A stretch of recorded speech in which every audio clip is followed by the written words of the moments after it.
Welcome back to Only Talk Sports, and tonight it's the NBA playoffs. I have not done a live stream yet for the NBA playoffs this year. I did tons of them last year, and I said I was going to do some this year. And here's the first live stream that I'm going to be doing for the playoffs between the Minnesota Timberwolves and the Denver Nuggets. We're in the second round of the playoffs. The first round is gone. We're in the Western semifinals, and we have two teams that believe that they have a shot to make a deep run in the playoffs. Obviously, Denver, they won it all last year, so they want to be like UConn was in college basketball and win another one back-to-back. Denver, even though they had to give away some of their players because they couldn't pay them all, they still have a really talented team. But Minnesota, they just keep getting better and better with the acquisitions that they have made, getting Mike Conley, getting Rudy Gobert, and we know that Anthony Edwards, he's the talk of the town right now in the NBA. Some people are even saying Anthony Edwards is the face of the NBA. What happened to Nikola Jokic? They won the title last year. So again, we'll have to see there, but Anthony Edwards has been on a tear lately. He's averaged like 33 points per game so far in the playoffs. He's on a roll,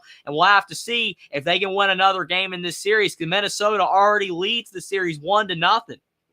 So Denver on their own floor in game one could not get the win, and now in game two, they're going to have to find a way to be able to win if they don't want to go down 2-0. If Denver goes down 2-0, losing both games on their own floor, I just don't see them coming back and winning the series. Is it impossible?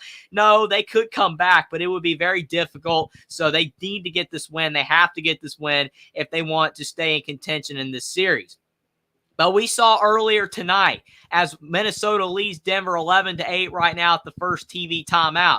The New York Knicks knocked off the Indiana Pacers 121-117, and now the Knicks have a 1-0 lead in that series. In Indiana, they were able to knock off the Milwaukee Bucks because the Bucks had a lot of injuries. We know Damian Lillard went down during the series. Giannis didn't play at all, and that's why the Bucks lost. Indiana's a good team, though. I'm not selling them short. They're really good. They're an explosive offensive team. Pascal Siakam, Tyrese Halliburton, all those players are really good. Even Aaron Nesmith, who came over from the Boston Celtics, he's gotten a lot better. So Indiana's no joke, but the New York Knicks, they're a very good team. Without Julius Randle, OG Anunoby, the acquisition that the Knicks made coming over from the Raptors, he's a great defender, solid offensive player. Jalen Brunson runs that thing. He is a fantastic offensive player, good facilitator. He's just a bucket getter. And even though he's a little bit on the shorter side, it does not affect him at all. Like, his play is absolutely on a tear. And I feel like he's almost playing better now that Julius Randle isn't out there, which is crazy. So the Knicks, we'll have to see if they can win the series. They got 1-0 up on the Pacers right now, but they can't slack up at all. As Indiana, is going to keep fighting game in and game out. But the Knicks won that game earlier today. It was a really good one. And hopefully this game as well with the Timberwolves and the Nuggets will be close. Goes down to the wire. Those are the type games that you want to see. But the T-Wolves, they have a really good roster this season. Even though they've had some coaching troubles, Chris Finch, their head coach, unfortunately got injured over there on the sidelines. Thankfully, he's okay. But Micah Nori, he's filling in for Chris Finch on the sidelines. Is the guy standing up to kind of be the acting head coach, even though Chris Finch is still the head coach. It's not like he's not out there. He is definitely out there on the sidelines, which is a big help, but still crazy that your coach is kind of sidelined. Kind of reminds you of Hugh Freeze in college football when he was coaching from a hospital bed. That was unbelievable. I mean, I've never seen anything like that, but he was able to do it. Now Hugh Freeze moving on to Auburn, but that was a huge publicity stunt that people were talking about. Even though it wasn't a publicity stunt, he was, unfortunately had to be in a hospital bed, but he was still able to coach. But now you've got Chris Finch kind of down a little bit, but he's going to be fine, and he's still coaching for the Timberwolves. But Michael Malone for the Nuggets, a lot of people are giving him praises. Nuggets have a great team, and what's crazy about Denver is that a lot of teams that have been able to win an NBA title recently have 3 or 4, sometimes even almost up to 5 stars. Usually it's 3 or 4. But the Nuggets, they have 2 in Jamal Murray and Nikola Jokic. And then they've got a whole plethora of guys that are really solid.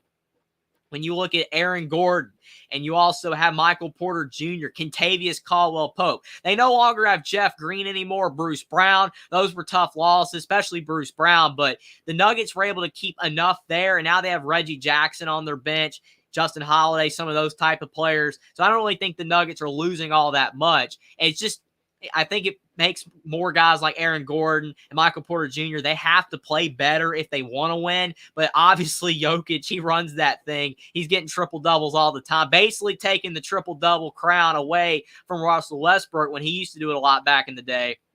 But Nikola Jokic is a really great offensive player in so many different ways. If he was just a good scorer, he would be one of the best players in the league. But then when you add the rebounding and then the assist to it, it's just unbelievable what all that he does. But then over on Minnesota side, unfortunately, their coach is down, and also Rudy Gobert, he's out as well. He's not playing in this game. Rudy Gobert is, I think, out for personal reasons. I don't think he's out with an injury. So that's tough. And also that Karl-Anthony Towns, he's very foul prone. We know Karl-Anthony Towns is a guy that usually in the second half of games, he's always picking up 4 or 5 fouls. So if Rudy Gobert, since he's not out there, they usually have that double tandem. So when Cat gets in foul trouble, Gobert's out there, it's all good. But that's going to be tough. Towns has to be smart. He cannot pick up dumb fouls in this game. Has to stay in the game. And then Anthony Edwards, he's going to have to score a lot of points if the Timberwolves are going to be able to get the win. But obviously, he's on a tear. And right on cue, he just went with a sick reverse layup to put the T-Wolves up 15-9. Anthony Edwards, the new face of the NBA, as a lot of people are saying. And you can see why people are saying it. That was a fantastic play. But then on the other end for the Denver Nuggets with a response 3 from Aaron Gordon. He's got a lot better at shooting threes. At one time, he used to not be all that great of a shooter, but he's gotten a lot better, and he's had to because his game, even though he's a great dunker, the older that you get when you're in the NBA, you have to diversify your game, get better at shooting threes if you want to stick around, like Al Horford. If Al Horford wasn't as good of a three-point shooter as he is right now, he wouldn't still be in the NBA. He would be out of the NBA already because when you're older, you just can't bang in the middle as much as you used to when you're younger. So that's interesting, but definitely I think both teams have a lot of great players. Kind of complicates things for Minnesota since they don't have Rudy Gobert. It's not going to be impossible. They could still win, but it's going to be a lot easier for Denver to win without him out there. We have 1 vote in the poll. 2 votes, actually. 2 votes in the poll, and both votes are for the Timberwolves winning tonight. I asked in the poll right there who is winning this game, and both votes have the Timberwolves getting it done. I think the Nuggets are going to win. That's what I think right now, but obviously that could change depending on the way this game goes, and I don't really know. I don't have a pick for who's going to win this series. I mean, when it started, probably you would say Denver would win, but now Minnesota coming around, getting game 1, making a lot of people believe that they're going to get the series, so we'll have to see. Game 2, though, it's 18-14, Minnesota in front. Anthony Edwards just took a 3, could not knock it down. Now Nikola Jokic going down the floor, backing up on Naz Reid, who won 6th Man of the Year in the NBA. He's had a fantastic season, showed a lot of improvement this year for Minnesota. Another reason why they have a good team. In the corner, Michael Porter Jr., he misses the triple. Now Ant going down the floor, trying to drive on KCP. Kicks out to Naz Reid. Thought about the 3. Spin move on Jokic. Reid inside, and he misses the shot. That was a good-looking play. Couldn't get it to fall. Now Jamal Murray kicking it to Aaron Gordon in the corner. Splash. Knocking it down 18-17. Denver has cut it to 1. Aaron Gordon, you can't leave him open like you used to. At one point, like I said, not a good shooter, but he's got 13 points. 5 of 5 from the field, 2 of 2 from 3. He's perfect to start this game. Now Cat driving in. Was that an offensive foul? They didn't call it. Cat scores a 2, but Jamal Murray looking for a charge there. I think Towns probably going to say it was a flop, but it's hard to tell from the angle. But I think it might have been a charge, but who knows? Players are good actors in the NBA, I will say. Aaron Gordon for another 3. Can't knock that one down. His perfect streak is over. Still having a hot start to this game. 20-17. Timberwolves over the Nuggets. Driving in Anthony Edwards to the hoop. Laying it in. Looking for an and 1 as well. He's not going to get it, but what a play. Anthony Edwards saying that's a foul. That's a crazy shot right there. Oh, my goodness. Now Michael Malone, the Denver Nuggets coach, is on the floor, and he is yelling at the ref. Is he going to get ejected? This is unbelievable. Already in the first quarter of action, we're not even at halftime yet. It's the NBA playoffs, so obviously tempers are going to flare. Teams want to win. But Michael Malone, he's mad about something. I don't know if he's mad because Anthony Edwards was complaining about the no foul call there or what, or because the player got pushed out of the way. I don't know, but he was furious. So we'll have to keep an eye on that. But right now, it's 22-17 Timberwolves ahead of the Nuggets. 3 to go in the first quarter. Jackson says, what's up, Only Talk Sports Nation? Appreciate you for being here, Jackson. Can't believe it's already the NBA playoffs, and we're already this far in the playoffs. Just time is flying. I've been covering a lot of the transfer portal in college basketball. That's been my primary focus. A lot of news going on with that. But still, you've got the UFL going on.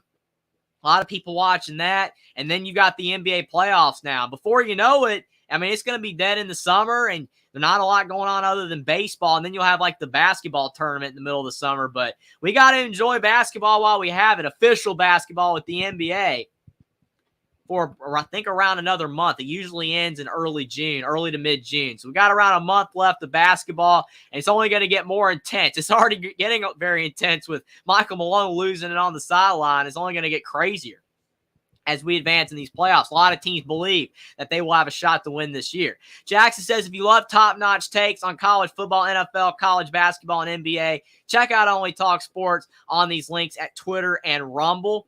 For sure, appreciate the plug, Jackson. I do have a Rumble channel if you would like to go check that out, where I put my live streams and my videos over at Only Talk Sports at Rumble. And on my Twitter, I usually am posting pretty much every day. Sometimes I am not able to post, not a lot of news going on, or just don't have the time, or really just don't want to check Twitter because the amount of craziness on there. But I do write a lot of stuff on Twitter when I can on news going on around, and plus able to let you guys know that I'm going live as well. So if you like to go check out those links, definitely would appreciate it.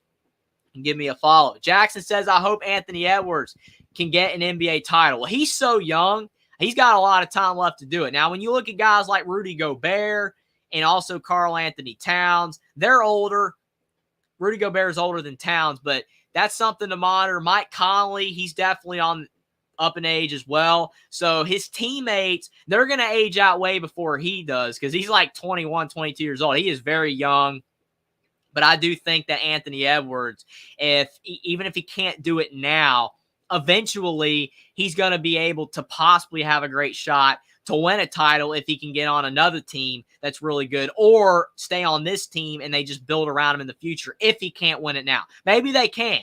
Maybe this is their year. Who knows? I mean, they're off to a great start. Anthony Edwards is very determined, but we're just going to have to see.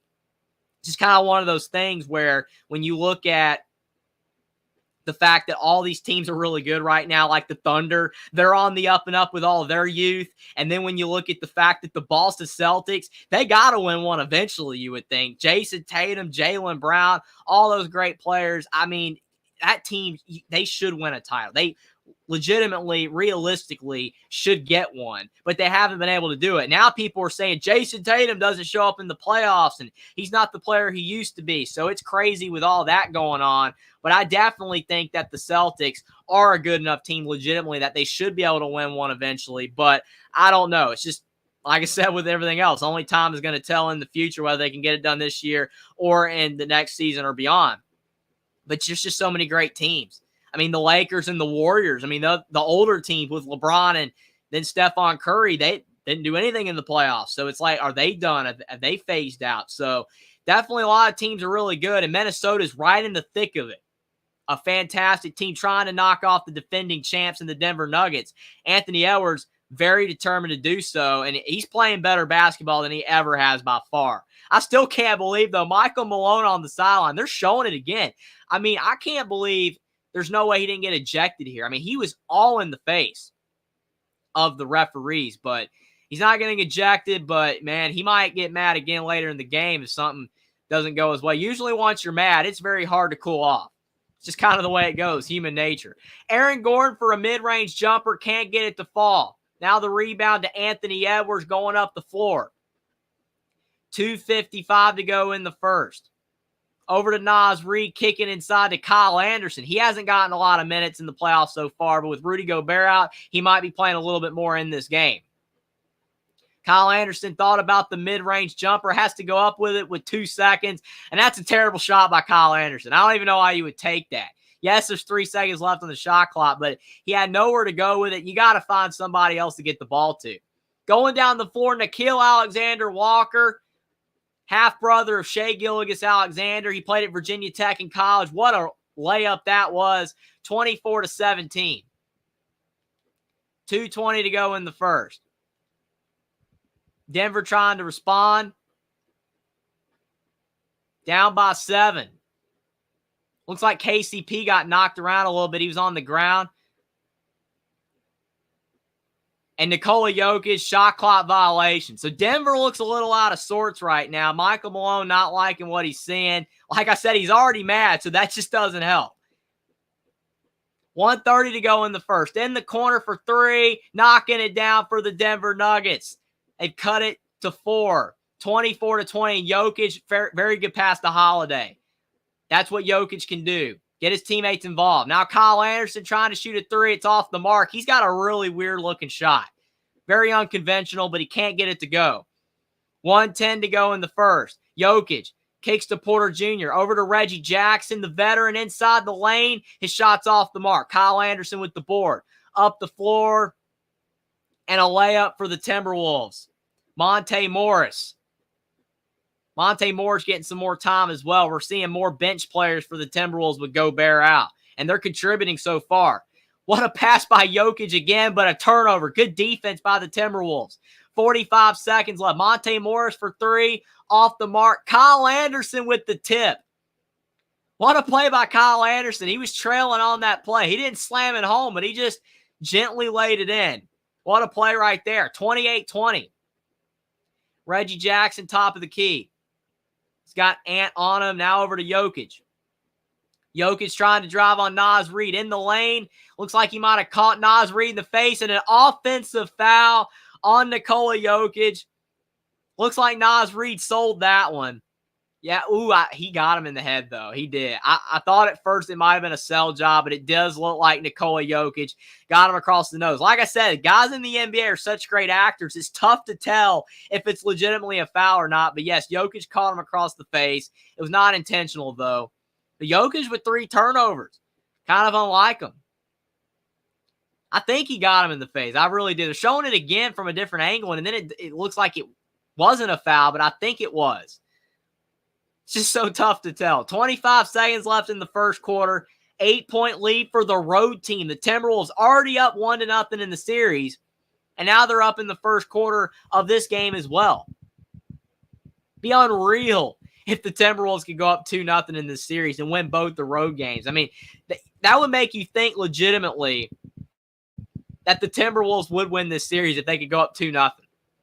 Win both the road games. If they choked on their own floor, that would be crazy. The Nuggets are good enough to win on the road, so nothing set in stone. It's not like the Timberwolves have won if they win this game, but the Nuggets will be in a deep hole. Anthony Edwards just turned the basketball over. There's 6 seconds left. Yeah, that was a good strip. It was definitely off Anthony Edwards' leg. Now they're bringing in Jamal Murray from off the bench for this offensive play. See if the Nuggets can set up anything. They've looked a little ragged, though. Only 20 points in the first quarter. That's not impressive at all. That would only equate to 80 points in the entire game if they kept this up.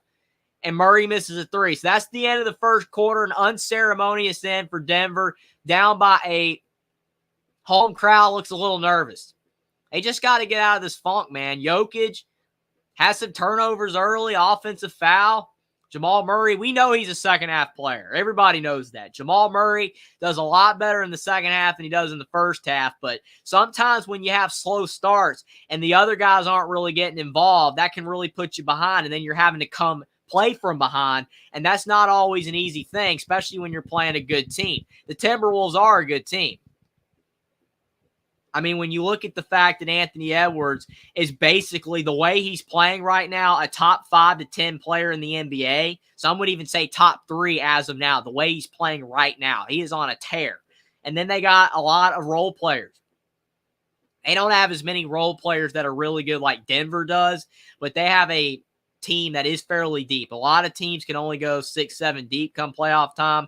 But we're seeing the depth of the Timberwolves with some of these guys coming into the game with Gobert out, and they're still playing solid basketball.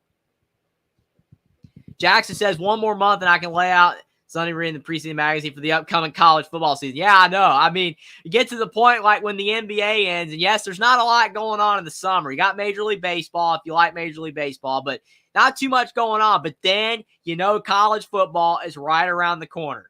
The NFL is right around the corner. I mean, the sports calendar, it's crazy because even when I was younger, I know some people probably watching, they remember sports back in like the 80s, 90s or whatever. Like when the season ended, especially if you were only a fan of one sport, there just wasn't much to watch after that. It wasn't really much to talk about. Now, outside of like talking with your best friends or your family or whatever about like, can't wait for next season, there really just wasn't that much to talk about. Now in this day and age, there are so many leagues, so many different sports, so much going on all throughout the year. And I've noticed more people seem to like more sports now, or they're more invested in more sports. Yes, you still have your diehard football fans, or you're just your diehard NFL fans. They won't even watch college football. They'll just watch the NFL. But more people seem like, I see a lot of people, especially on Twitter, that have like, I'm a fan of this basketball team or this football team or whatever, and then I'm a fan of this baseball team. So if you are a fan of all those sports and of all these type of different teams, you're basically, your entire sports calendar, it's full. It's full all year. Especially when you talk about college sports. I mean, back in the past, after the season ended, again, nothing to talk about. It's been over a month, around a month since college basketball has officially ended in early April, and we're still heavily talking about the portal. It's like an extension of the season. It doesn't end. It just keeps on going, which is crazy. I mean, imagine if like free agency or whatever in the NBA was like the main focus of it was after the season ended, then it would just continue, keep talking about it. Now, people do talk about the NBA some after the season, but now that we got the portal and NIL and college football, college basketball, you just keep talking about it for so long. I mean, I'm still invested in college basketball, almost more so now than I was during March Madness itself. So much going on. Teams are moving rosters everywhere. Players are going all over the place, and it's hard to keep up with. Like, I try to stay on top of it, like checking, usually try to once or maybe every other day, like all the players and where they're going. But sometimes it's just hard to remember it all. And for me, because I cover NFL, NBA, college football, and college basketball, I'm trying to keep up with all four. Sometimes the UFL. I mean, every now and then, women's basketball news, just whatever's going on to talk about. There's just so much news. It's crazy, but it's fun to cover. I'm glad, I guess in a way that we're at this point, where there's so much news going on that I'm somebody like, me covering at Only Talk Sports here on YouTube, being able to talk about sports all year. Because there was a lot of dead periods, it'd be kind of hard. But still, it can be chaotic. Sometimes you maybe need a little bit of a break. Some people do have to take a break. It happens. I mean, it's just so much stuff going on, but it can be a lot of fun. But I do appreciate everybody for being here tonight. I definitely will try to do more live streams on the NBA playoffs when I can. A few more games this season, but I had time tonight for this Timberwolves Nuggets game, and it's very important. The Nuggets need to top the series, but the Timberwolves trying to make sure that does not occur. They're up by 11 right now, and now they got the ball. Again, Mike Conley up the floor to Nickeil Alexander-Walker. 11 to go in the second quarter. Towns driving in off the window. 33-20. 13-point lead for Minnesota. Towns is 13 points and 3 boards. He's doing a really good job out there without Rudy Gobert. Denver needs some answers. Some of the bench players like Reggie Jackson, Peyton Watson, they're in the game trying to provide a lift for Denver, but nothing's working as of now. Murray in the lane. What a block by Naz Reid. Jamal Murray, he's shifty. He's crafty down low, but Naz Reid just erased that thing. All ball. 10:50 to go in the second. Right now, the Timberwolves defense is absolutely stifling. And what's crazy is since Gobert's out, you got Naz Reid. It's not too big of a loss, which is unbelievable. Down the floor, Jaden McDaniels and a great block by Peyton Watson. Now back down the floor. Justin Holiday inside to Reggie Jackson going up with it, and his layup went in and out. Had a good look at the basket, but had to go over the trees down low with Towns, and Naz Reid just couldn't get it to fall. Towns thought about the three. He can make that shot, but probably good to pull it. Now Reid crossover. Kicks to McDaniels. His three's off the mark. Murray with the board. Nickeil Alexander-Walker tried to take it from him, could not. Murray's getting hounded. That's got to be a foul. Murray is getting hounded by the Timberwolves. How is that not a foul? Jamal Murray, I mean, there's a lot of contact there. I know the NBA usually lets a lot go in the playoffs, but that's crazy. Jamal Murray kicks in the corner. Denver chunking up a three. It's off the window. I mean, there's nothing going right for Denver. Shot clock violation. There's still a lot of time. I'm not going to lie. There's still a lot of time. Got a whole half left, most of this quarter, but Denver, they just look out of sync. And I know they can flip a switch in a hurry, but is it going to happen tonight? I mean, this is the worst I've seen Denver look in a long time. I mean, every team has bad games, but they played better in game one. But again, still a lot of time. I'm not worried about it just now for Denver, but this is just a poor-looking performance, a poor-looking team as of now. Aaron Gordon with the ball. Who can get it going for Denver as Jokic is still on the bench? Driving in. Aaron Gordon goes up with it, and just a wild-looking shot, not even close to going in. Now Jaden McDaniels kicks to Towns. Towns shooting the shot. It goes down. 36-20. I don't know if his foot was on the line or not, but the Timberwolves lead by 16. And Denver calls timeout. That's a good timeout. I mean, again, you don't want to use all your timeouts now, but the NBA gives you more timeouts. The NBA gives you more timeouts than college does, so you might as well use them. And right now, Denver just needs a break. They need a break, get on the sidelines, drink some water, Gatorade, whatever, and just figure this thing out. NBA is completely different than college. I mean, these guys are professionals. They're going to figure it out, you would think, but the home crowd is supposed to help you out. It's on your side. And Denver, I mean, just not playing good basketball, which is crazy. Jack said you can also tune in this live stream on this link over on Rumble. Appreciate, again, the shout-out, Jackson. Growing an audience over there on Rumble as well. If you'd like to go check that out, would really appreciate it. Jackson also says, I actually want to see a small market team win it all and not Boston or New York. Nothing personal against the Celtics or Knicks. It's just that we hear about them so much and not about the others. Absolutely. I mean, to be fair, when your team is good, it makes sense for you to be talked about a lot. Like Boston, I mean, the Celtics have been good for the last few years, and they've been close to having a team capable of winning it all. And a couple of those years maybe should or could have won it all, but they haven't. But I get your point. Boston is one of the biggest markets. They're talked about, I wouldn't say ad nauseum, but all the time. And if you're not a fan of Boston, it can be annoying. I totally get that. And plus, I mean, they got more titles than anybody. So, yeah, you want different teams to get it done. That's for sure. But a team like the Knicks, that's a completely different thing, to your point, Jackson, because the Knicks haven't been good in forever. I mean, before their current head basketball coach, the last coach to take the Knicks to the playoffs was Mike Woodson, who's currently in Indiana. And a lot of people pan Mike Woodson and say he's not a good coach. So that says everything you need to know right there. The Knicks have been awful for a very long time. And they still get a lot of coverage because it's New York.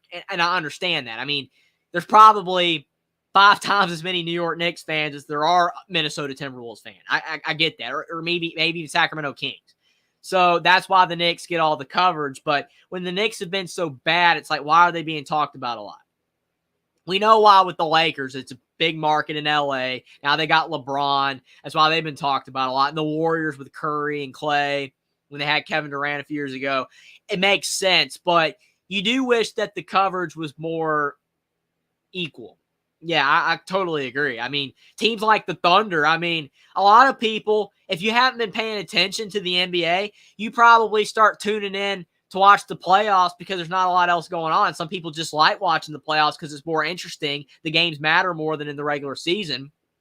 And some people probably are like, the Thunder are the number 1 seed. I mean, you would have thought the Lakers were the number 1 seed in the West for how much coverage they get because LeBron, the Lakers, and all that. And Denver gets a lot of coverage because, I mean, they won the title last year. They deserve it, and Jokic and Murray. But Denver, they're not the number 1 seed either. They're the 2 seed. The Thunder are the 1 seed. And yet again, they got far less coverage this season. So it's crazy. I mean, definitely, Jackson, it'd be cool for a team like Minnesota or Oklahoma City to be able to win a title. We'll see. I mean, there's a lot of teams that could. Boston and Denver still going to be favorites, but there's a lot of teams that definitely are going to be in the race from smaller market teams. and it would be awesome to see. Jamal Murray in the mid-range.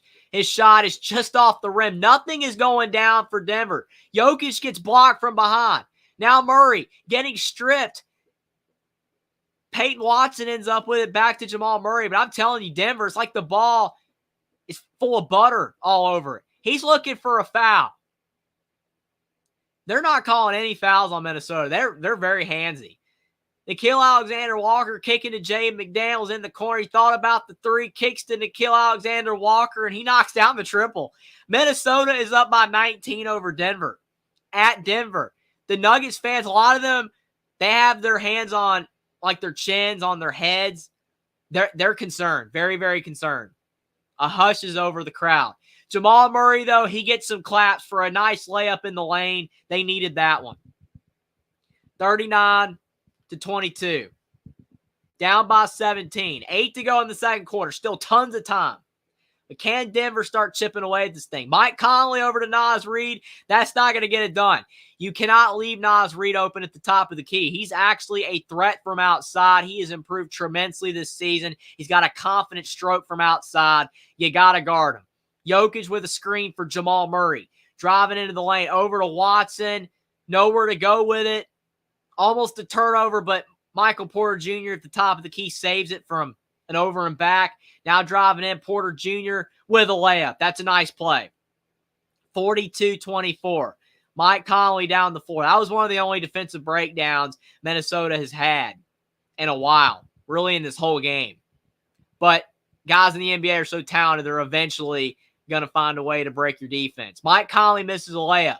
Maybe this is Denver's time to make a run. Jamal Murray down the floor. Gets a screen from Porter Jr. Naz Reid guard Murray. Now Jokic. Back to Murray. His shot's blocked by Naz Reid. What defense? Down low to Christian Brown. Can he provide a lift? He loses the ball. And then a layup from Porter Jr. I thought they called a foul on that Christian Brown drive. But again, they're not calling fouls in this game. Some of these, to me, look like fouls. They really do. But they're just not calling any. I mean, you got to like that they're letting them be physical, but definitely don't want to get anything out of hand. And a lot of times when you allow a lot of contact, eventually the players are going to start pushing and shoving and things are going to escalate. That's just how it works. They want to win. 42-26. 16-point game. 6:48 to go in the second quarter. Now you got KCP talking to the referee. Not sure what about. But Anthony Edwards to inbound. Kicks to Kyle Anderson, who's back into the game for the T-Wolves. Anthony Edwards trying to push off a little bit on KCP. KCP not giving up any ground. Anthony Edwards going up with it. Off glass. His shot's off the mark, but a foul.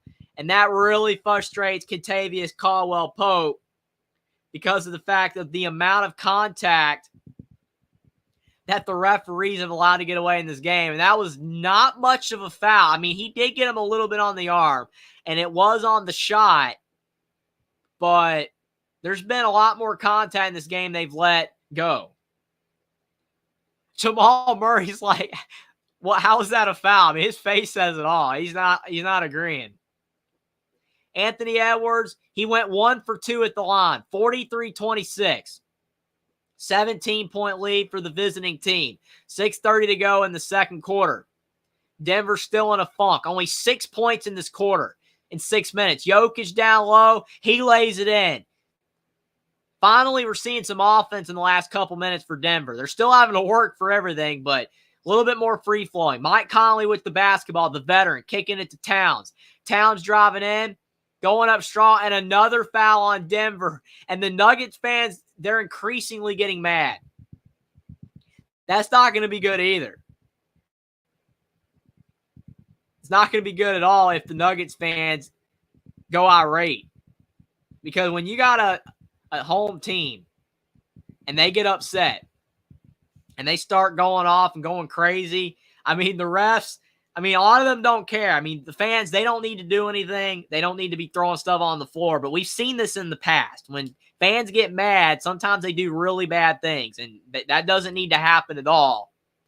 But you just don't like when you see it, man, where the home team's down big and they keep calling fouls on him. Michael Malone's getting mad. He's laughing over there on the sidelines, but things could get ugly if this continues. Denver needs to turn this thing around, and they need some whistles to go their way.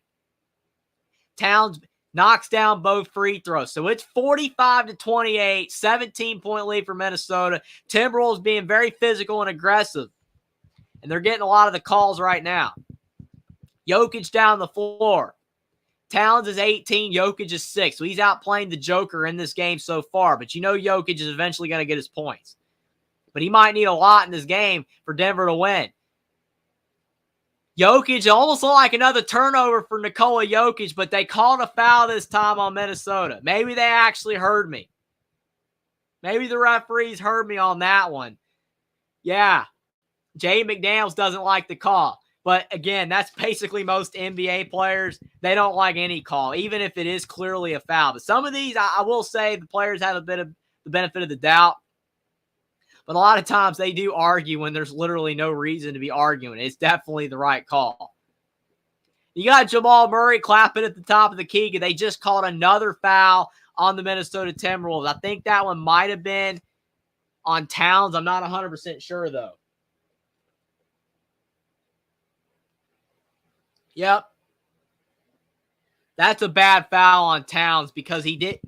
It's not like he was really going to be able to stop Jokic from getting to the rim, and he just reached across his body. That was a very bad foul. You don't want to pick up silly fouls because later in the game, if Karl Anthony Towns is 4 or 5 fouls and he has to sit for an extended period of time, that could be when Denver makes their move. Towns cannot pick up silly fouls. That was not a good foul. So it's 45-28, 17-point lead for Minnesota, 5:36 to go in the second quarter. Anthony Edwards at the line again. So now another foul on Denver. He knocks down the first.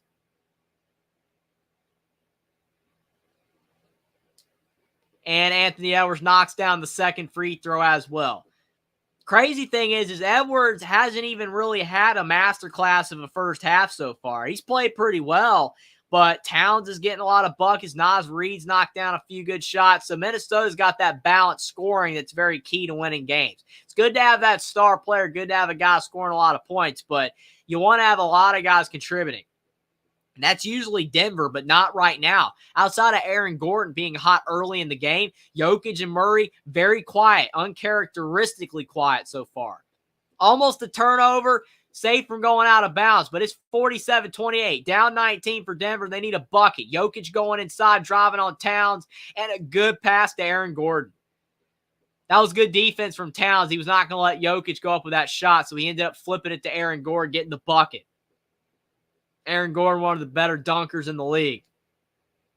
Michael Malone calling for a flop on Kyle Anderson. He's still calling for it, but he's not going to get it.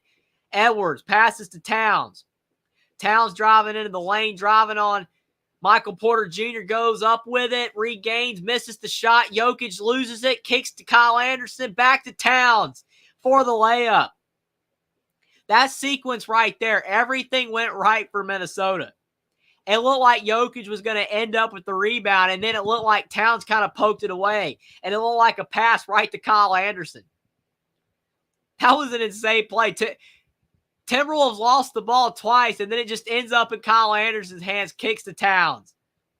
It's been that kind of first half for Denver. Nothing's going right, but there's 2 halves in every game. Still a lot of time. 4:40 to go in the second quarter. Michael Malone, though, he is so upset right now. He's irate. Moving all over the place, shouting directions. Reggie Jackson, the veteran, bringing the ball up the floor. Jamal Murray's not in the game. Hasn't provided much so far. KCP over to Michael Porter Jr. Thought about the step back 3. Kicks back to KCP, but a turnover. Down the floor. Anthony Edwards, crossover dribble. Almost lost the ball. Now he's driving into the painted area, takes a step back mid-range, and a foul on Denver. That was such a bad foul. I mean, he might not have got a lot of Anthony Edwards' arm there, but you cannot foul when a guy's taking a step back mid-range too. There's no reason to do that. That's a bad foul. No, that possession was going nowhere. There was really not much Anthony Edwards could do outside of taking a fadeaway long two, which is one of the worst shots in basketball. The mid-range isn't a bad shot per se, but it's when you're fading away and it's a very long two. It's just not a high percentage shot. Definitely a bad foul there on Kentavious Caldwell-Pope, whether he thinks it was a foul or not. Can't do that. Anthony Edwards hasn't even scored that many points so far in this game, and you don't want to give him free ones at the line where it's basically warm-up practice to try to get him into the flow of the game. So Edwards, he splits the pair of free throws there. So he's missed a couple free throws in this game. That's not going to really hurt him right now when they're up 20, but maybe at the end of the game, if it's a tight one and the Timberwolves end up losing, those missed free throws could come back to bite Minnesota. Gordon driving into the lane. He misses another layup. Denver just cannot buy a basket. Edwards down the floor, laying it off the window.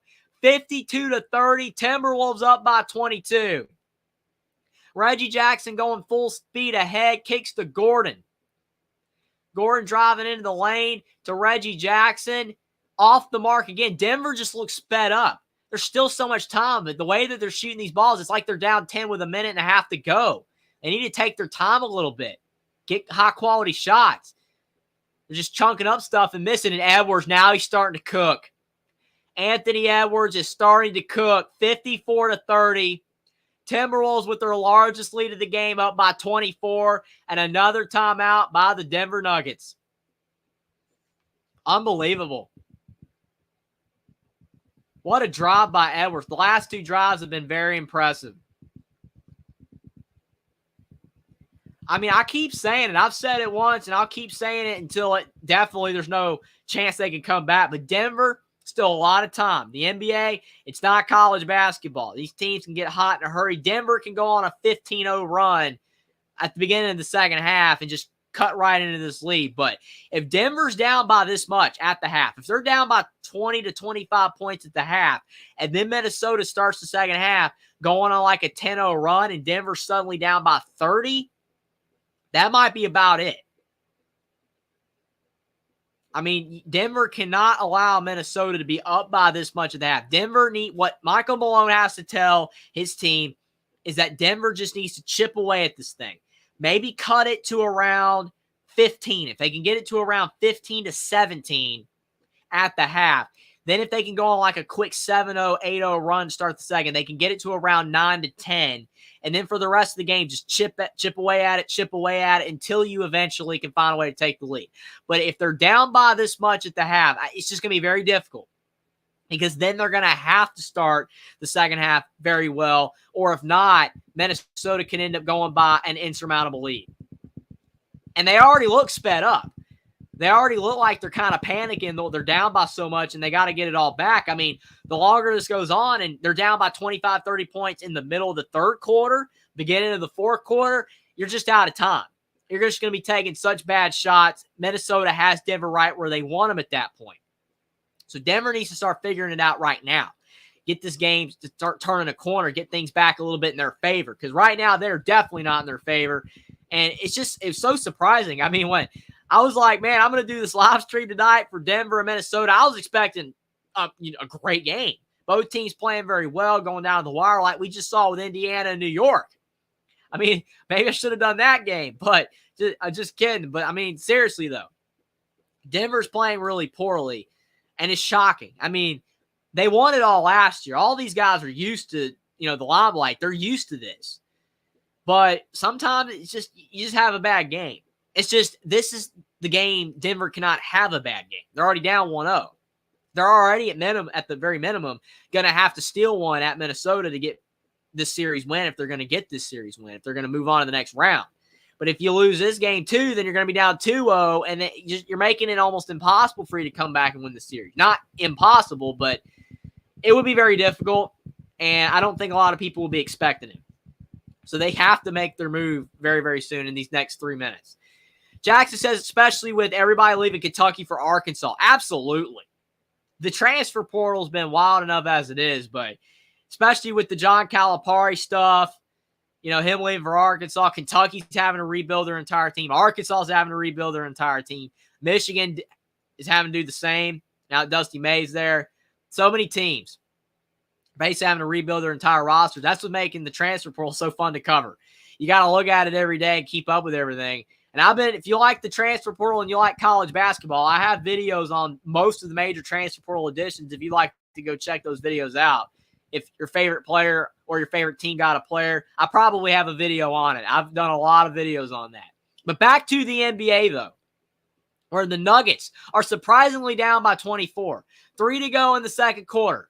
Jamal Murray kicking down low to Nikola Jokic, driving into the lane. Over in the corner for a three, and it's good from Justin Holiday.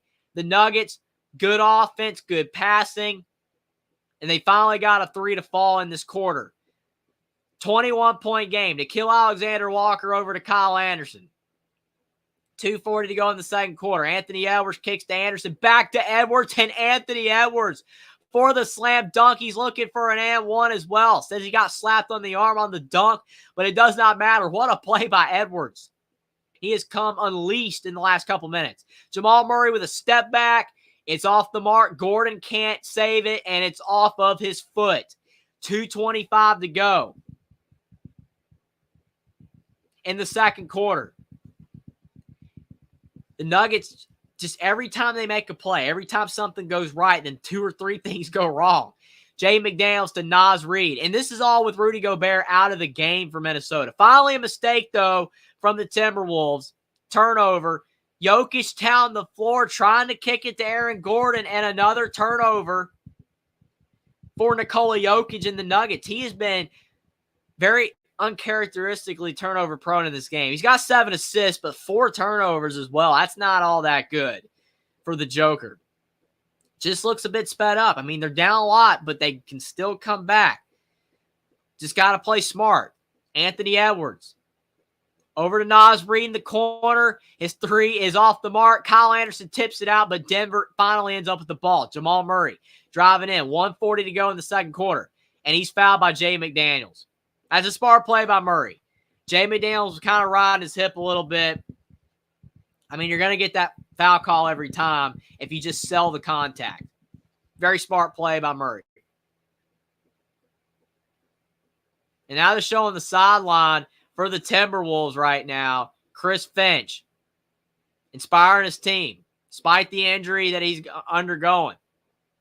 He's still engaged with the team, hoping that the Timberwolves can knock off the defending champs, NBA title winners, and the Nuggets. Right now, they're on the right track to do so with a massive lead. Porter Jr. kicking into Jokic. Naz Reid with a block. Naz Reid blocks Jokic again, and then Jokic misses. 3 attempts for the Joker, and none of them fall. Naz Reid, man, he's looking like Rudy Gobert out there. It's unbelievable. Edwards tried to kick it inside, and it's off the Nuggets. 1:17 to go in the second quarter. Look at this defense, though. Jokic down low. Blocked. Blocked again by Naz Reid. And then just good straight-up defense, and the Joker a little bit short. Mike Conley with the basketball. The Nuggets are only 6 of 26. In their last 26 field goals, they've only hit 6 of them. That's wild. I think they're going to call cylinder interference, basket interference on Towns. Let's see if it was. Ooh, I don't know about that. It looked like Towns might have got that cleanly. It was off the rim. I don't know. 1:05 to go in the second quarter, but they might have to look at that again. I don't know if that's basket interference or not. Jamal Murray with Nickeil Alexander-Walker on him.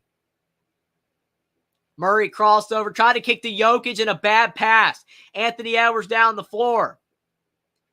Kicks to Nickeil Alexander-Walker. Nobody guarded him, and he knocks down the three. Jokic was late on the closeout. 59-33. The Timberwolves are up by 26. Who could have saw this coming? Jokic kicking to Porter Jr. and another turnover. Anthony Edwards all by himself with the slam dunk. 61-33. 29 seconds left in the second quarter. Minnesota's up by 28. The Nuggets crowd is stunned. Absolutely stunned. Can Denver even come back? I still say yes, they still can, but they're definitely pushing it. They're pushing into territory where they're going to be out of time. Finally, they called a foul on the Minnesota Timberwolves. So Jokic is going to be going to the line. But this is unbelievable. Look at Anthony Edwards all by himself going down the floor. Just a simple slam dunk. Don't have to do anything crazy. But Edwards, he's up to 16 points. I mean, he didn't have hardly any points at the end of the first quarter. And now suddenly, he's basically seemed like he scored the last 10 or so points for Minnesota. But the other players have set all this up. Naz Reid. I mean, that guy, if he keeps up this level of defense on Jokic in the second half, he deserves the game ball. I mean, he's playing great. Rudy Gobert out, I was a little concerned for Minnesota. But Naz Reid doesn't look like they're skipping a beat out there. And Towns, he's limited his fouls so far, which is huge. He's made a couple mistakes, but overall, he's done pretty well. So Jokic, he knocks down both free throws, so it's 61-35. Final play of the first half. Anthony Edwards bringing the ball up the floor. Crossover dribble in the lane. Kicks in the corner to Nickeil Alexander-Walker. His three is short. Ball is out of bounds. And that will do it for the first half. Timberwolves lead by 26 points over Denver. And the Nuggets, after 24 minutes of game action, they got 35 points. We're usually seeing Denver have like 60 points and a half, 55 points and a half, sometimes 65 points. They got 35 points. And Minnesota, they're on offense, they're playing well. Their offense is clicking, but I think their defense is what's been more impressive. I mean, yes, Denver has been off. I mean, sometimes teams are just off. I'm not going to go out there and say that every single shot is because Minnesota's defense has just been perfect. No. Denver has been off, and they've missed a lot of shots that they should have made. And sometimes the team plays great on defense, but it doesn't matter because of the fact that the other team just goes out there and makes the shots anyway, even if your defense is playing really well. But Minnesota, you do have to give them credit. Their defense has been great, but Denver's offense has been the bigger story. They're sped up. Jokic is turning the ball over a lot more than he normally does. Jamal Murray, basically haven't even called his name hardly. And usually that's fine. Usually Jamal Murray sometimes only has like 5 points in the first half. I think in game 1 of this series, he had 0 in the first half. And then he ended up with like 20. But they still lost. Sometimes it takes him too long to get into gear. And as I said earlier, usually it's okay because of the fact that the other guys, Aaron Gordon, Michael Porter Jr., Kentavious Caldwell-Pope, they get it going early. They set the tone. And Aaron Gordon, to his credit, he did. But no one else has. And then once they kind of settle down or they cool off or like it starts getting into crunch time, Jamal Murray takes over. But it's just not happening in this game. And it's going to take a Herculean effort in the second half for Denver to come back and win. I'm definitely not saying it's over. There's still a lot of time left. Definitely, I mean, for a lot of people that might have to wake up early the next day, you know, good time to go to bed, right? I mean, the game's not that close, but I still think there's a chance. So if you don't have anything going on tomorrow, hopefully you still tune into the rest of the game to see what happens. Do appreciate everybody for being here. Like the stream down below. Subscribe to the channel if you are new. Follow me on Twitter and Rumble as well. Share the stream out on social media. But really appreciate all you guys for being here. We are currently 5 subscribers away from 2,600 subs. I cannot believe that we have made it this far, all because of you guys. It's been unbelievable. Been making videos for a year and a half. It's been an incredible journey. I've enjoyed it a lot. It's been so much fun covering the sports that I love to talk about, and you guys being in the chat and you guys being here, it's been a blast as well. But I really do appreciate you guys for being here. And if you're liking the stream and you like the sub to the channel, would appreciate it. It helps the channel out a lot. And we are currently 5 away from 2,600. But Jackson says this is not a good night for the Nuggets so far. Definitely an understatement, Jackson. I absolutely agree. I mean, I don't really know what else you could describe it. I mean, it's been awful, horrific. I mean, it has been a really, really tough performance for Denver. And I mean, Michael Malone getting mad early in the game. on that play where Anthony Edwards drove in and was calling for a foul. I mean, I'm not sure, again, necessarily what he was upset about, but sometimes when a coach gets mad, really, really, really mad about something, that gets the team going. That spurs them. That, makes them want to play hard and well. But it just hasn't really affected this game at all. I mean, for anything, it's made it a lot worse. So, I mean, I don't really know what the formula is for Denver. I mean, I know that a lot of coaches, really good coaches in the past, they would always say if you're down by a lot, you got to take the rest of these segments and you got to split them into like 4 minutes or whatever. I know it's different than college basketball with how that goes, but if you look at it, there's 12 minutes in each quarter and there's 2 quarters left. And if you divide it into 4-minute segments, you've got 3 4-minute segments in the third and 4 quarters each. So there's 6 4-minute segments. Denver's down by 26 points. So basically, they have to just chip away at this lead in every single 4-minute segment by around, I guess you would say, 4 to 5 points. You don't have to get it all back now. You just have to chip away 4 to 5 points every single 4-minute stretch. And if they do that to the Minnesota Timberwolves lead for the rest of this game, then by the end of the game, they're going to find themselves with the win. But to do that, that would require Minnesota to play worse than they did in the first half. And it would require Denver to play a whole lot better than they did in the first half. Is it impossible? No, but is it likely? Not really.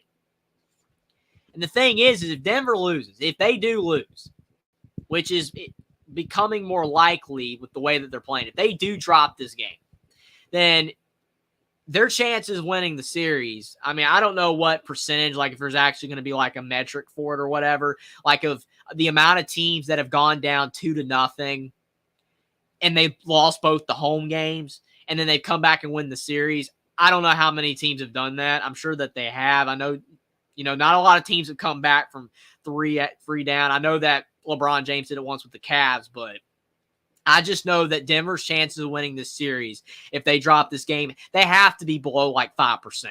It's not a good percentage.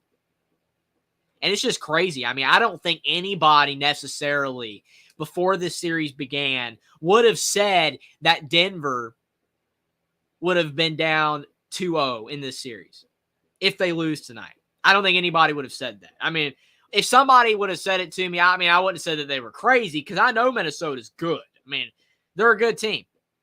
I wouldn't have thought that person was crazy, but I mean, I'd have been like, well, that's not very likely because, I mean, Denver's the defending champs. It's their own floor. They got one of the best environments in the NBA, great home fan base. The altitude, a lot of people talk about the altitude. A lot of opposing teams, they're not used to the altitude. They don't play that good in the altitude. So you would think that would affect Minnesota, but it hasn't so far. And the first game, I mean, it went tit for tat. I mean, going down 1-0. I mean, Denver barely lost that game. So it's like, you know what? Okay, they lost the first game, but they're going to get it back. They're going to get it back in game 2. And then you turn this game on. I mean, if you're just turning this game on right now, like if I wasn't doing this live stream and I just turned this game on and I saw Denver down by 26 points at the half, I'd have been like, what in the world is going on? I mean, this is not the Denver that we have been used to seeing the last couple of years. Ever since Jamal Murray, hurt his leg and he's come back off the injury, I mean, this has been a different Denver team. When he was hurt, they brought in other guys to complement Jokic, and those guys have gotten better, like Michael Porter Jr., Aaron Gordon, some of these other players. And then once Jamal Murray got back from the injury and he started getting his footing back under him, he started playing like he did prior to the injury. That's why it all culminated last season with Denver winning a title. Now, it did help, and I know some people will disagree, but it did help that Miami, they were the ones that beat the Celtics. And Miami, even though I know they beat the Bucks in the first round, I know they did, and that was impressive, but realistically, Miami should not have been in the finals last year. They were not the second best team in the NBA. I mean, the 2 best teams in the NBA are like in college basketball. I mean, they don't always make it to the end. I know a lot of people said that Purdue and UConn were the 2 best teams in college basketball this past season and they made the title, but that doesn't always happen. But Boston should have beat Miami. Now, would Boston have beaten Denver? I'm not saying that. Denver was playing extremely well, but Boston could have ended up giving Denver a really good series, and maybe it would have gone down to the wire. And who knows? Maybe Boston would have won. I don't think it was likely. I would have again picked Denver probably to win that series because of the way they were playing. But, Jason Tatum got hurt in Miami. They were able to squeak out that series win over Boston. And then Denver just, I wouldn't say, they didn't own Miami in the series, but it was a pretty convincing series win. And the thing is that now this year, Denver has that target on their back. They just won a title. They want to do it again. They lost a couple of their key rotation guys, especially Bruce Brown, Jeff Green as well. And even though they've addressed those holes with a couple other roster moves, this is a little bit different of a team. And I feel like the NBA this year, there was a lot of competition last year, but this year, I don't know, it's culminating right now. You've got the Thunder. You've got so many Boston's out there, the Knicks, Minnesota right here. So many good teams that have a chance realistically to win. And I don't know. I just feel like Denver is a bit shell-shocked right now with the way Minnesota's playing. They look rattled. They look surprised. Like, I'm not saying that they expected to win this series easily or anything. You can't take any series for granted. All these teams have professional players. All these teams are really good. But I don't know. It's just wild. I do think that there is a bit of a level of surprise from Denver that they weren't expecting this. Jackson says, I hope TNT keep the NBA TV rights, but if they lose in the NBC, then I hope NBC can snatch Inside the NBA as well. Yeah, people love Inside the NBA. And the reason why people like Inside the NBA is because you got Barkley and Shaq, whether you like Barkley or Shaq. But, those guys, they feuded in the NBA. They had a lot of classic moments. And now, they're retired. They love the game of basketball. And, they have fun. And you got Kenny Smith, Ernie Johnson. He's a good host. It's a fun show. It might not be everybody's cup of tea. Maybe people like more serious, breakdowns of games, more serious analysis. But, it is fun. They have a lot of fun on there. And sometimes, like me right now, I'm having fun. I'm having fun commentating this game. And I appreciate all you guys for being here. I enjoy doing this. If you don't enjoy doing something and you're just there and you're going, blah, blah, blah, here are the stats, this is what needs to happen. It's no good then. It's no fun. You got to spice it up. You got to have some fun. And I feel like that's why a lot of people do enjoy Inside the NBA. I remember watching the other night. It was like 12:31 a.m. And it was, after all the games were done. And, they were just doing like little stunts or whatever where, like Barkley was like running around, like moving donuts from like plate to another plate. And he was like doing exercise or whatever. It's just funny. Just stuff like that you don't see on other shows. So yeah, it's definitely fun. Jackson says if NBC takes the NBA from TNT, then I hope Charles Barkley, Shaq, Kenny the Jet Smith, and Ernie Johnson go to NBC. There's a possibility they would. That would be a hassle though, because they would have to, get new contracts and all that, rigmarole. TNT would have to give up the license of Inside the NBA because, TNT is through CBS. That's why the NCAA tournament's on CBS, TBS, TNT, and True TV. All of those networks are tied in. They're all a part of Viacom. So Inside the NBA is a part of TNT, which is a part of CBS, which is a part of Viacom. So, for that to be able to go to NBC, TNT, CBS, all that, they would have to relinquish the rights to it and allow NBC to acquire it because NBC is owned by a different company. So, that's interesting. I don't know. Like I said, I don't know the legalities of all that or, the logistics of all that. But as of now, Inside the NBA is still on TNT. But only time will tell on that. Jackson says it will be the NBA equivalent of Fox taking the NFC games and the NFL and CBS in the 90s and where they took Pat Summerall and John Madden from CBS. Yeah, great point, Jackson. That's interesting. That's definitely an interesting point for sure. I know a lot of people have been clamoring for more networks to have NBA games because you only have them on ESPN and you have them on TNT, and then sometimes you have them on ABC. But ABC and ESPN are the same, both owned by Disney. And then TNT, sometimes you have them on True TV, but same thing. True TV is basically the same as TNT. But that's it. And I know that obviously the NBA, they want to sell League Pass. I mean, they want people to, do League Pass and everything. And you also have NBA TV, but a lot of people don't have NBA TV. A lot of service providers don't have NBA TV. So you can't watch those games if you don't have that channel. But other than that, there's no other network. Like if there were more networks and more teams could be on there, yeah, I mean, that would reduce League Pass. And I get the NBA doesn't want to do that. But a lot of teams people don't get to see. I mean, for example, I live in North Carolina. I never see the Charlotte Hornets. I don't get League Pass. So the Charlotte Hornets, I mean, they're horrible. I mean, they absolutely suck, and I can't watch them ever. I mean, not that I really want to watch them get beat by 30, but it's like, maybe you want to turn on the Charlotte Hornets every now and then just to check them out. But, like, that's the whole point. Like, some teams, you never get to watch them. Like the Spurs, once all the greats retired, Ginobili, Parker, Duncan, and all that, you haven't really seen the Spurs on TV that much once they started to decline, and they've been awful the last couple of years. But now that they got Victor Wembanyama, and he's a sensation, people want to watch the 7'4", first overall pick, they put Spurs games on TV. Now, they didn't put a lot of them on TV, but they put an adequate amount. But before Wemby, you didn't see any Spurs games.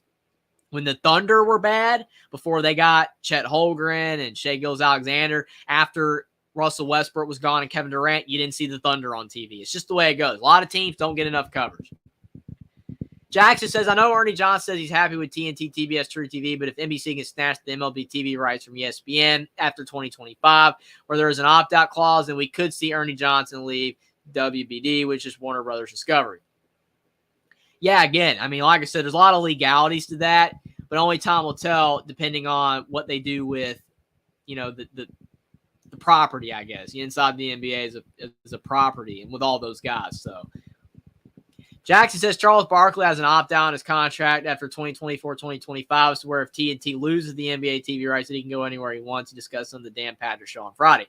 Well, I mean, I'm sure he wants to continue, doing it. I mean, that's the thing. When you sign, I know a lot of people know this now because I feel like this stuff's being more public, but when you sign a contract with a network or with a company, a lot of them have a lot of clauses, and a lot of them I understand why they have them. Like, obviously, they don't want you, like, if things sour, you don't want to trash the company, but like, there's a lot of legalities to that. And some people are tied down, like, after they leave a network, like if they leave before their contract's up, or even when their contract's up, sometimes they can't join another network for a couple years. It's crazy.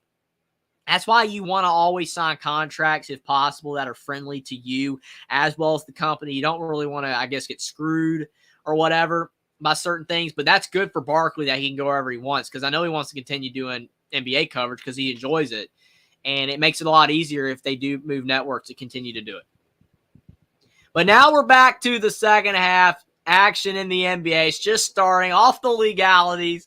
Jackson, appreciate you for talking about all that, though. It's a fun discussion. Love talking about, business and all that as well. Even though this is a sports channel, and I stick to sports, but there's a lot of other things I like talking about as well. But definitely business is wild.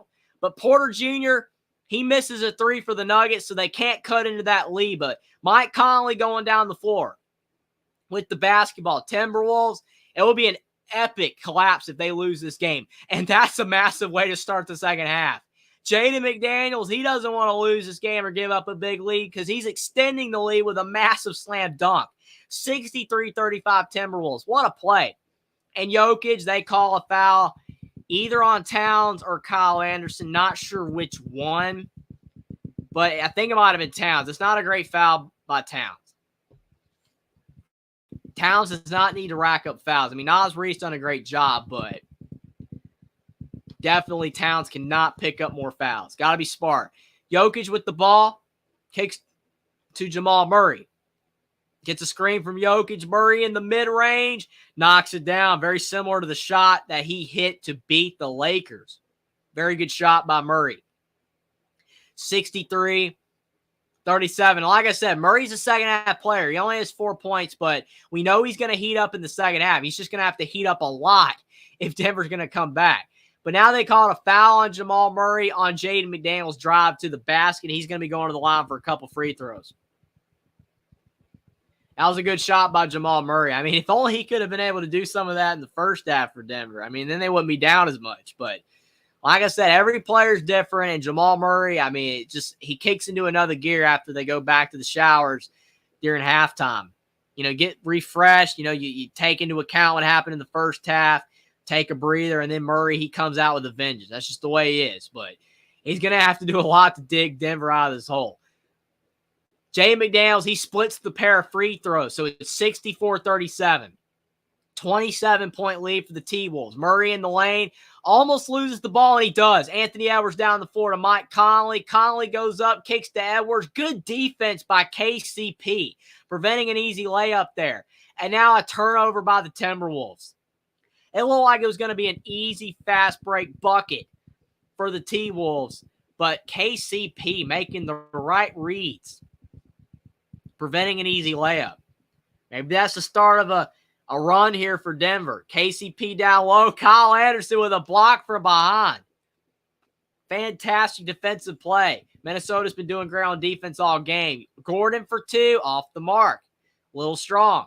He's cooled off after his hot start. Minnesota's 9 blocks. Denver has 3. Jay McDaniels driving in, trying to get around Jokic. Did he step out? And he did. I thought he did. It's tough when you're running the baseline. I mean, sometimes, man, you just wish maybe your foot size was a little bit smaller, because when you get that toe on the line, your shoe's just a little bit too big. That's the danger of driving on the sidelines. Jokic on the top of the mid-block, kicking it out to Jamal Murray. Murray's got nowhere to go. I mean, they're set screens, but Minnesota's blowing up all these screens. Murray driving in, 3 guys on him. Jokic gets the ball. He's blocked at a shot clock violation. I mean, this is unbelievable. The defense from Minnesota is stifling. I mean, I think some of these are fouls. I do. But whether you think they're getting away with these fouls or what, it's the playoffs. They're letting them play. But, man, there's a lot of contact. Minnesota 25 of 46 from the field, 54%. Denver only 15 of 49 and only 31% from the field. That is so rare to see an NBA team only shooting 31% from the field. 9-10 to go in the third. Conley for 3 off the mark. Towns with the rebound, and he lays it in.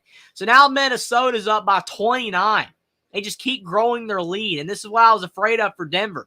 If they started out the second half just as poorly as they did the first half, it's going to be too little too late before too long. Now the turnover. Murray with a bad pass. Jay McDaniels down the floor. Driving into the lane. He's off the mark. Murray with the board, and now there's a foul on Jay McDaniels as he was trying to steal the ball there. Jack says, I wish TNT could air an NBA final instead of ESPN. I'm sure a lot of people would agree with that. I think a lot of people do like the TNT coverage, especially with the Inside the NBA crew better, but it's a part of the contract obligation. Jay McDaniels has 4 fouls. That's not good. He's going off to the locker room. I don't know if he's getting checked for an injury or something, but that's wild. 8:30 to go in the third, and the ball is off of, I think, the Timberwolves. So it will be Nuggets basketball. Denver just needs some things to go their way. They need a break. They just need to find a way to get a couple stops, couple scores. I'm advocating for a run. I want a close finish. Don't care who wins. Just want to have a really good game here. But Denver's dropping the ball. They just caught another foul in Minnesota, though. Sonny Verma, appreciate you for stopping by. He says Minnesota's playing with such confidence and bravado, impossible to not root for unless you're a Denver fan. Absolutely. I mean, I know some people, but like if they just don't like a team or they are a fan of the team that is losing, then they're going to be upset with that team. But like, I don't have any stakes. I like Denver fine. I like Minnesota fine. I don't really have, really a favorite NBA team. I mean, probably my favorite, I guess, is the Celtics. But I mean, it's just nothing diehard or anything. The NBA is like, of all like my favorite sports, the NBA is like the least where I have like a fandom, like a favorite team. So like, it's no big deal to me for the most part. Like, again, Celtics kind of, but just not really. But like in this game, I don't care who wins. I just want it to be competitive. But Minnesota, they're blitzing Denver. But I absolutely agree with you, Sonny. It is very impressive what Minnesota is doing. But again, appreciate you for stopping by. Fantastic announcement from Sonny Verma as well. He's joining the Locked On crew over at Locked On Illini. Also does stuff over at Illini Cast and Chicago Bear down, I think something like that, Chicago Bear, something like that you do with the Cubs, I think with baseball. But Sonny Verma does a lot of stuff. If you like Illinois or professional sports content from the state of Illinois. Sonny Verma's the guy for you, and he also does stuff with Mark Rogers as well. Sports extraordinaire. Really appreciate you for being in the chat. Cubs breakdown. That's it. Jackson's got it. Cubs breakdown. Appreciate that, Jackson. But do appreciate Sonny for being here. And Jackson also says, I would love to see WCF have the T-Wolves and the Thunder go against one another. Western Conference Final. Yeah, that would be great. That would be a fantastic series. Sonny versus, thank you, Jeffrey. You're welcome, Sonny. It was a lot of fun when you were on for the Calipari stream. Still had a blast with that. It's still crazy the fallout of all that. We're still talking about all these portal additions because of it, but you're definitely welcome, Sonny. You always have fantastic content. Love checking it out when I can, and do appreciate you for being here. But I can't wait to see what happens with the NBA playoffs this year, see who wins. I mean, there's around 4 or 5 teams that I think most people legitimately believe have a great shot to win. I mean, Denver was one of them before this series. I mean, they still are, but they got to get things figured out. Minnesota's on the rise. We'll see if they can do it. The Thunder, people believe in them. And then you got maybe the Celtics or Knicks. I don't really think after that anybody's really, thinking anybody else is going to get it done. Like, nobody is like picking Cleveland. I don't think anybody thinks Cleveland's going to win it all.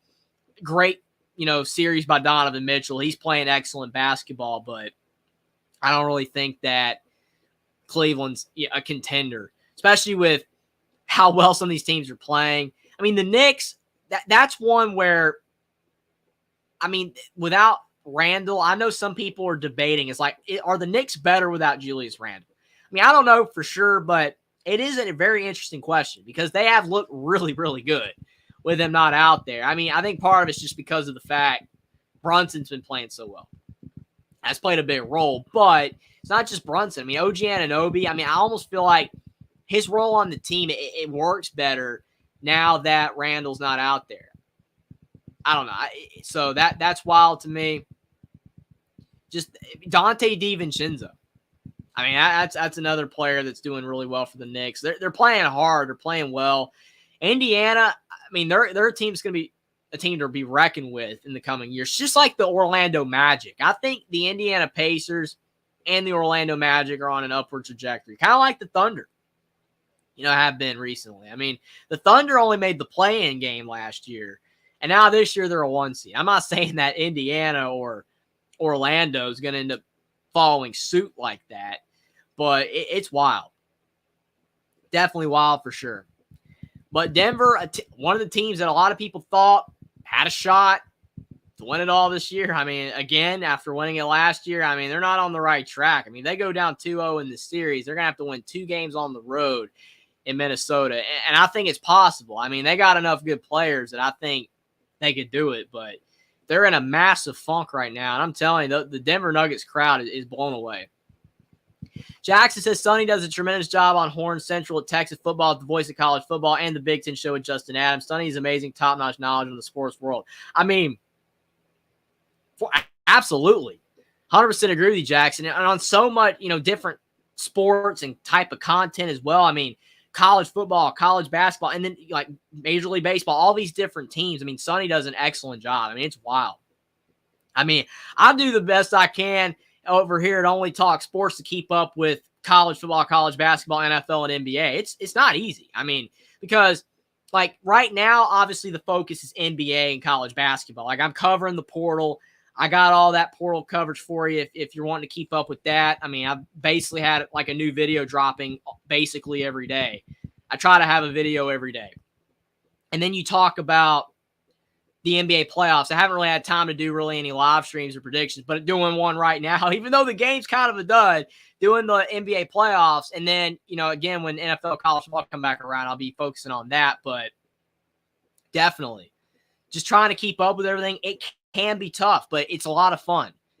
And you got to keep grinding, keep up with it every single day. Like sometimes if you take like a day off, you'll miss like 10 things that happen. So you just got to keep on paying attention to the news, keep on making content, and just enjoy it. I mean, it's a lot of fun. You got to love what you do if you're going to be able to do it. So I really appreciate everybody for being here, because without you guys, I mean, as much as I love covering these games and doing videos, if it wasn't for you guys, I mean, I'd just be talking to nobody. So I really appreciate all you guys. But back to the game, It's 75-44. Minnesota keeps putting a hurting on Denver. The Nuggets, with only 44 points in 30 minutes of NBA action. I mean, that is unbelievable for an NBA team to have that few points in that amount of time. This is not college basketball. Denver's got to get it going and call a foul on Minnesota. But Denver, I mean, they're going to need a lot more than just free throws to get back in this one. Sonny says, laughing out loud, thanks, guys. Always appreciate you both. True OGs. We're all here to make each other get better. Absolutely, Sonny. That's the fantastic thing also that I love about doing. I've been doing this for a year and a half, making videos, doing live streaming. I've met so many people, through, the YouTube community, so many sports people, including you, Mark Rogers. It's awesome. I mean, so many people that I would have never been able to talk sports with before, if I just didn't start a YouTube channel. Obviously, you don't have to have a YouTube channel. You could just, call into certain shows, stuff like that. But when you make your own videos and you bring guests on and then you go on other people's shows, it's just a lot of fun. It's absolutely, and getting different perspectives. So absolutely, Sonny, I really, really agree with you 110%. And we're all making each other better for sure. All of our communities, hopefully more people definitely will enjoy our content and keep watching and subbing. It's definitely really appreciative, and appreciate everybody for being here. If you like the stream, we're 5 subs away from 2,600. So really would appreciate if you would sub to the channel if you like the content, but do still appreciate you for being here regardless. We got a really good NBA playoffs coming up down the stretch of this season, but not a good game here. This NBA playoff game has not been good at all between Minnesota and Denver. I mean, if you like Minnesota, or if you like blowouts, which I know a lot of people don't like blowouts, but if you do like blowouts, I mean, this is a good game. I mean, it's fantastic. Minnesota's just killing it, but Denver is really, really struggling, and it's shocking. This is not a normal performance from them on either side of the ball. 78-48. Anthony Edwards over to Naz Reid in the corner. Can Minnesota keep pouring it on? He misses, and then Anderson misses the putback. So Denver, they need a run now. They got to figure something out. In the corner, thought about the three, kicks to Jokic down low, and he lays it in. All right, got a bucket. Down by 28. Chipping away at this thing a little bit.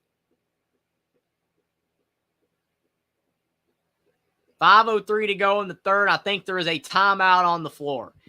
Jackson says the 2 reasons why I don't want to see the Knicks go to the finals are because we hear about them so much and they show nothing in return most of the time. And their owner, James Dolan, is So, good point. I mean, that's the way a lot of people felt about Dan Snyder for the Washington Commanders. I mean, a lot of people don't like the owners. I know people can't stand, David Tepper with the Carolina Panthers because, I mean, they're just making like bad moves everywhere. But yeah, I mean, so 2 legitimate reasons from Jackson for why he doesn't want the Knicks to go far. I mean, like the Timberwolves, they've been bad for so long. I mean, they want a title. They want to win a title. I mean, it would be really cool to see a team like that, or even the Thunder get it done. So definitely, for rooting interest over the Knicks, I get your point, Jackson. T-Wolves are chewing up the Nuggets like chicken nuggets. That's a good one, Jackson. Fantastic pun. I mean, like they're bite-sized nuggets. I mean, we're not even talking about like a big chicken tender. We're talking about some bite-sized nuggets. Denver, that's just how well they're playing. They're like this big right now. Jackson says, I know one thing we will not hear from Yogi. It's just basketball. If I hear that quote, it'll be too soon.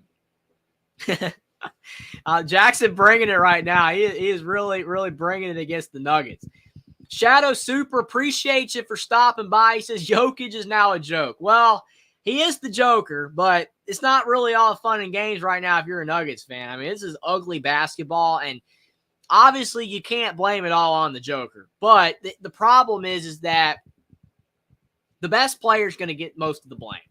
That's just the way it goes. If you lose and you're the Nuggets, I mean, Jokic is going to get blamed. If the Timberwolves lose, Anthony Edwards is going to get the blame. If the Celtics lose, Tatum's going to get the blame. That's just the way that it goes.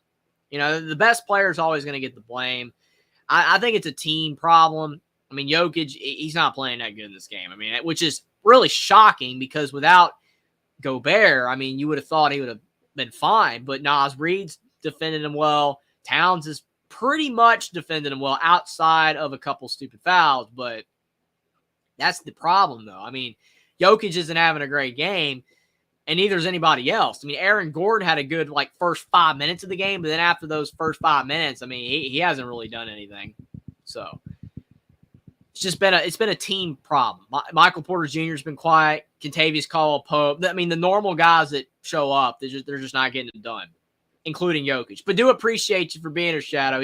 And then Jackson says, although one good reason to pull for the Knicks is Coach Tom Thibodeau. I mean, yeah, Tom Thibodeau, first coach to get the Knicks to the playoffs since Mike Woodson. I mean, the Knicks are a lot better than they used to be. I mean, they're actually watchable. I mean, for the vast majority of my life, the Knicks have been awful. I mean, they've been terrible. I mean, they had Amari Stoudemire, Raymond Felton. Like, when I watched them back in, 2010, 2011, I mean, they were okay. But Carmelo Anthony and all that, like, they were fine. But they weren't that good. And then they were bad for a while, and now they're a good team again. And I mean, I got nothing against the Knicks, but they are talked about way too much. Just some teams are. I mean, I like Alabama football just like you do, Jackson, but Alabama football gets talked about all the time. It's just the way it is. I mean, when you're either a really good team or a big, I guess you would say, a big market like the Knicks are, you're going to get talked about. You got a lot of fans. Because the Knicks, they haven't deserved it. And I think that's where more your ear comes from, Jackson, that the fact that the Knicks have not deserved the coverage that they've gotten because they have been bad for so long, but they get it anyway because the Knicks. That makes it frustrating.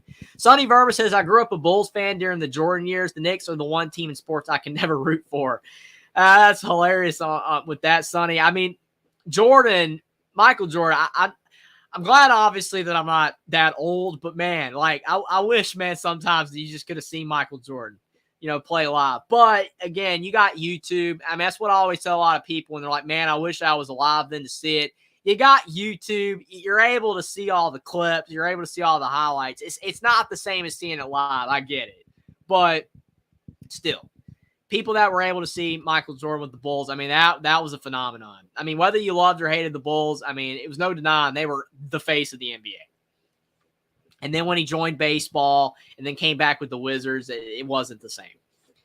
Jackson says Jokic is cool. He won't walk out on his team anytime they lose, especially tonight. Oh, absolutely. I mean, that's the difference between Nikola Jokic and LeBron James. I mean, just two totally different individuals. Michael Porter Jr. off the mark on the three. Anthony Edwards complaining. I think they called a foul on him on that three-point attempt, but Denver's still down by 30. And there's only 16 minutes left in the game.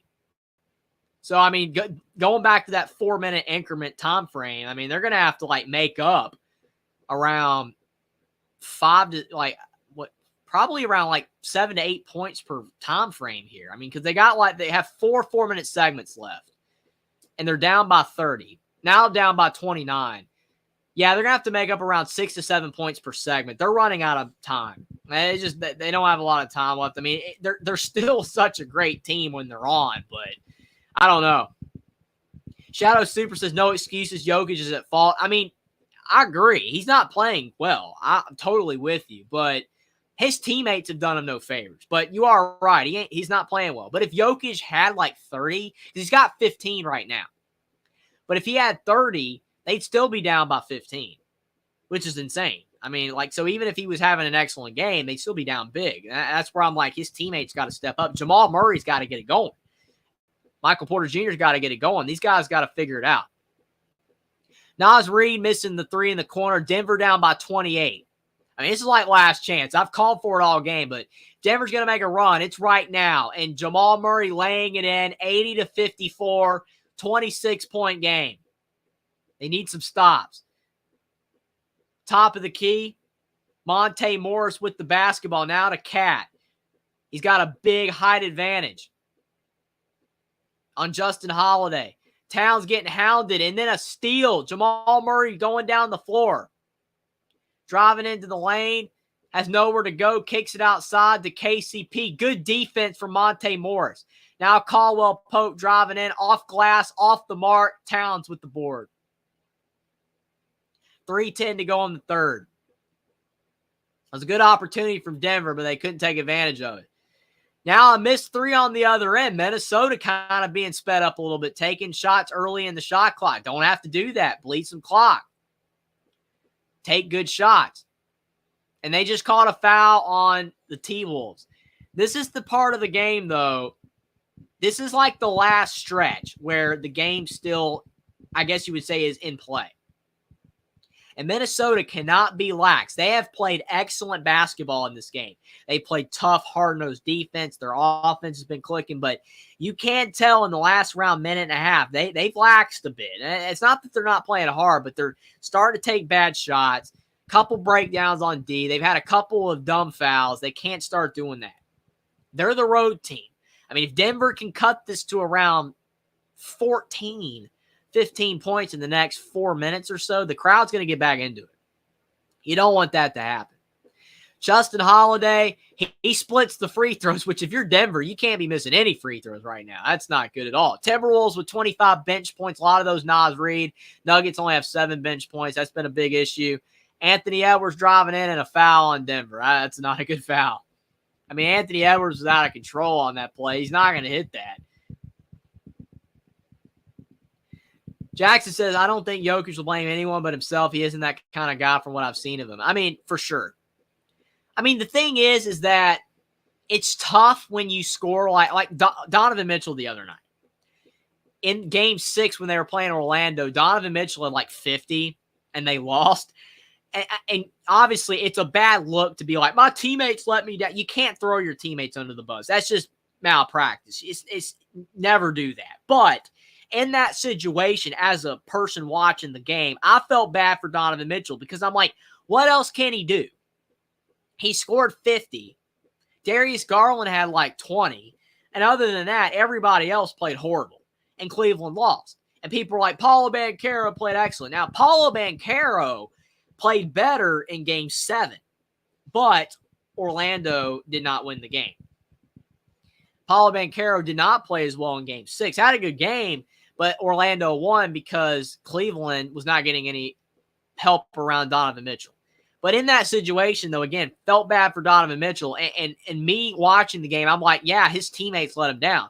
But as a player, you shouldn't say that because it could cause unrest in the locker room. And probably a lot of those guys, they realize and probably in there, they're like, yeah, Donovan Mitchell, we didn't do our part. I mean, that's what I would do. I mean, if I was on a basketball team and like I played horrible and everybody else was playing better and we lost, I'd be like, yeah, it's on me. I would own up to it. But that's just me. But I agree with you, Jackson. Like if Denver loses, Jokic isn't going to be like, well, Murray, he didn't do that good. No, he's not going to do that. Even though if Jokic does end up with like 30-something points and then they still lose by a lot, I mean, yeah, you can make a case for that. But you could also say Jokic took too long to get going, but I don't know. Jokic isn't that type of person, though. I mean, he's all about the team. I mean, that's legit why. I mean, he's a good passer, but that's legitimately why, he has such high assist numbers because he loves to get his teammates involved.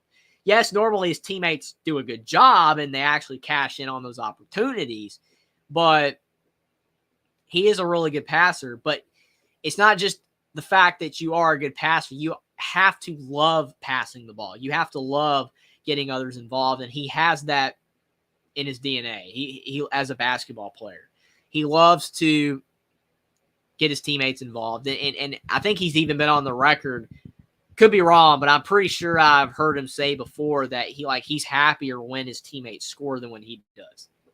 So again, that shows you the type of person that he is, and he's definitely going to blame himself. But there's a lot going wrong for Denver other than just Nikola Jokic. I mean, it is a team-wide issue, and the crowd can't get into it because they've been down all game. But Minnesota played a fantastic game, but they can't start to slack up now, and I see them kind of slacking up a bit. They were checking Anthony Edwards on the sideline. I don't know if he was cramping a little bit, not 100% sure, but that's something to monitor. 2:35 to go in the third. Murray driving in the lane, and there's a foul. Anthony Edwards is calling for a review, saying it was all ball, but I'm not sure. I mean, it's kind of way far out to be checking that, but I think they're actually going to review this. I mean, if Edwards was that adamant, I know a lot of players are wrong, but if he was that adamant, it might not be. Let's see. Oh, yeah, that might have actually been a good challenge. I think that's clean. I mean, it's tough because as a referee, you instinctively, when you see a player flail and you lose the ball, to call the foul because you think there's contact on the arm. But On some of those, there's no contact on the arm, and it's just good defense. It happens all the time. So I think there's a chance the Timberwolves can win this challenge. The only thing for me, though, is that even if this challenge, if they rule in the Timberwolves' favor, it was a bit early to do it, because if they don't rule in their favor, then they're going to lose the timeout. They're going to lose the challenge. And if things somehow got dicey at the end of the game, you might want that challenge. I don't know. Probably a smart challenge, though, because I do think that they're going to rule in their favor, but we'll see. Jackson says to Sonny, yeah, as long as Dolan's the owner of the Knicks, I can't stomach pulling for the Knicks. Yeah, again, a lot of people feel that way about certain franchise owners or certain coaches. Like, I've talked to people before where it's like, I'm not going to be a fan of a certain team until, like, that coach is gone or that player's gone. It's even been with players, like, especially with professional teams. Like, if there's just a player that somebody that I know just does not like, they will not be a fan of that team no matter what. Like, that player is going to have to leave. And sometimes, like, it takes a while for that person to like that team again, even after the player's gone, because, like, they left a bad taste in their mouth. It's funny how that happens. Everybody's different. I mean, there's always some players or coaches that people just don't like, different people. And some people like certain players, don't like others that other people like. It's wild. But Nickeil Alexander-Walker, they're showing him, he's got 11 points and 5 boards. Him and Naz Reid off the bench have been huge for Minnesota. You take away their 20-something points, Minnesota will be barely winning. That's why bench play is so important as well. It's not just the starters. Minnesota misses on the other end. Porter Jr. thought about the three, kicks to Justin Holiday. He knocks down the triple. Denver cuts it to 22. This is the closest it's been in a while. An 8-0 run for Denver. Like I said, Minnesota kind of laxing up a little bit. Is this Denver's opportunity? Down the floor, Minnesota misses a layup. Holiday up the floor to Porter Jr. for 3. Off the mark. If that had fallen, it would have been a 19-point game. That would have really kind of got the fans back into it a little bit. You can tell they're trying. Some of them have been rising to their feet the last 30 seconds or so. But they're still down by so much, and they are running out of time. But Minnesota just cannot fall apart in this fourth quarter. They need to put up at least like 25 points, and they should be good. 20, 25 points. Naz Reid shoots a 3. It's off the mark. Porter Jr. kicks to Jokic over to Jamal Murray. Murray down the floor. Murray to the hoop. He loses the basketball. Again, Denver's been sped up all game. Normally, that's an easy layup for Murray, but he lost the ball. 1:20 to go in the third. Anthony Edwards dribbling around. Christian Brown on him. Edwards has been quiet recently. Off the dribble, trying to get by Jamal Murray. Kicks to Naz Reid. Reid in the mid-range, knocking down the floater. Such a good play by Naz Reid. 82 to 58. 1 to go in the third. Naz Reid, again, him and Nickeil Alexander-Walker. Both those guys have been clutch off the bench for the Timberwolves. Naz Reid's been all year. That's why was sixth man of the year, but that's why they're up as much as they are. Porter Jr. down the floor, driving to the hoop for Denver, and another turnover by Denver. Minnesota just keeps picking the pocket of the Nuggets. Been the more disciplined team in this game. 20 seconds to go. Can Minnesota push this lead back up over 25 points? Monte Morris kicks to Edwards, back to Morris for an open 3. It's too long and off the mark. Jokic down the floor. Good pass to Porter Jr. for the slam. It's a good pass by Jokic. That's what we're used to seeing from him. 5 seconds. Naz Reid driving in. His floater's off the mark. And that's the end of the third quarter. 82 to 60. We got 12 minutes left to play, and Denver's cut it to 22. They've cut into the lead a little bit, but they're still down by a little bit too much. If they were down by around 14 or 15 points, then I would be a little bit more confident in a possible comeback. But it's going to be hard as is, being down by as much as they are, for them to come back. 22 points down. I mean, we've seen bigger comebacks in the NBA in one quarter. We have seen bigger comebacks. And with a team like Denver, at any point, a switch could flip, and Jokic and Murray can just start getting it going. I mean, Murray, he's a second half guy. Maybe he just explodes in the fourth quarter. But nothing that I've seen from Denver in this game really suggests that that's going to happen. I mean, the way that they've been playing, I mean, they've had like this final 2 to 3 minutes in the third quarter, they played better. But I almost feel in a weird way that Minnesota's just not been playing as well as they were. I feel like they're kind of laxing up. I feel like they're starting to take bad shots, and that's kind of helped contribute to this mini run. It happens. I mean, complacency is one of the toughest things in sports. That's why when people talk about a team, kind of like, just an example, like North Dakota State in the FCS, they kept winning all those titles. Or you talk about like Nick Saban in Alabama winning all those titles. You know, one at LSU and then all those at Bama. It's like complacency, you just can't have it. Dan Hurley's talked about it. UConn's won back-to-back titles, but they can't be satisfied with that. Like, they want a three-peat. Because if you get complacent, it's like, well, we've already done all this, or we got this lead, then you're going to lose. And if Minnesota just collapses and stops playing as hard as that, you have to continue to play the way that you got the lead.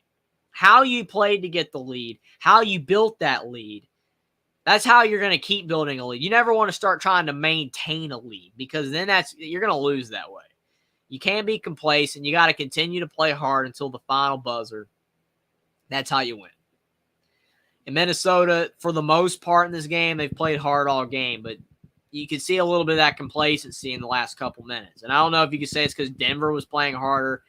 Like I say, it's very tough in the NBA specifically to point out good defense, because you look at like the NFL or college football or even college basketball, good defense really plays a difference. In the NBA, defense matters, but you could be playing excellent defense and still lose. The other team, it doesn't matter. Like Curry, you could guard Curry and he could still go off for 50 and your team loses. Even though you play good defense on him, you're all over him, you're guarding him closely, but he still scores 50. So I think Minnesota has played very well on defense, but I think also Denver's just played poorly. The defense has been good. I mean, they've been all over the place, so much so that I feel like some of these might have been fouls. But Denver has just been playing terrible offense in this game. And I don't know if that's going to continue for the rest of the series, but if they want to have a shot to come back in this series, they cannot have another game like this. Because, I mean, you would think it's going to be even harder to win at Minnesota than it is to win at home, but maybe Minnesota doesn't play as well at home as they did here. Sometimes the pressure of being in front of your home crowd gets to you. Oh, Minnesota's up 2-0 in the series, and then they just fall apart. Well, who knows? We'll have to see. But we got 12 minutes to go in this game, a whole fourth quarter left. And even though it looks like Denver's going to lose, there's still technically enough time for them to come back. So we're going to stay live until the end of the game and see what happens. But appreciate everybody for being here. Like the stream down below. Subscribe to the channel if you are new. Share the stream out on social media. We're only 4 subscribers away from 2,600. I really appreciate all your guys' support on this incredible journey. I'm going to continue to be making sports content in the future, videos, live streams, shorts. Also over on my Rumble channel as well, putting my videos out over there. If you'd like to go follow me on Rumble as well, would really appreciate it. But we're going to continue on this journey, making more sports videos, and I appreciate all your guys' support. It's been awesome. You guys are the best. Jackson says he would love to see a fourth quarter comeback from the Nuggets. I would too. I mean, not because I necessarily want Denver to win.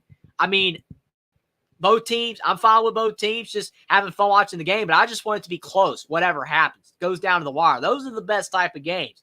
They're the most fun to commentate. I love commentating games when I get the chance, but when they're close, like I was live for the Derek White putback against Miami last year, and I'm telling you, I lost it. Like, I was having a blast. It was unreal. There were so many people engaged on that live stream, just could not wait. I appreciate everybody for being in for that stream, just like I am for this one. But, man, there was just so many people in that stream.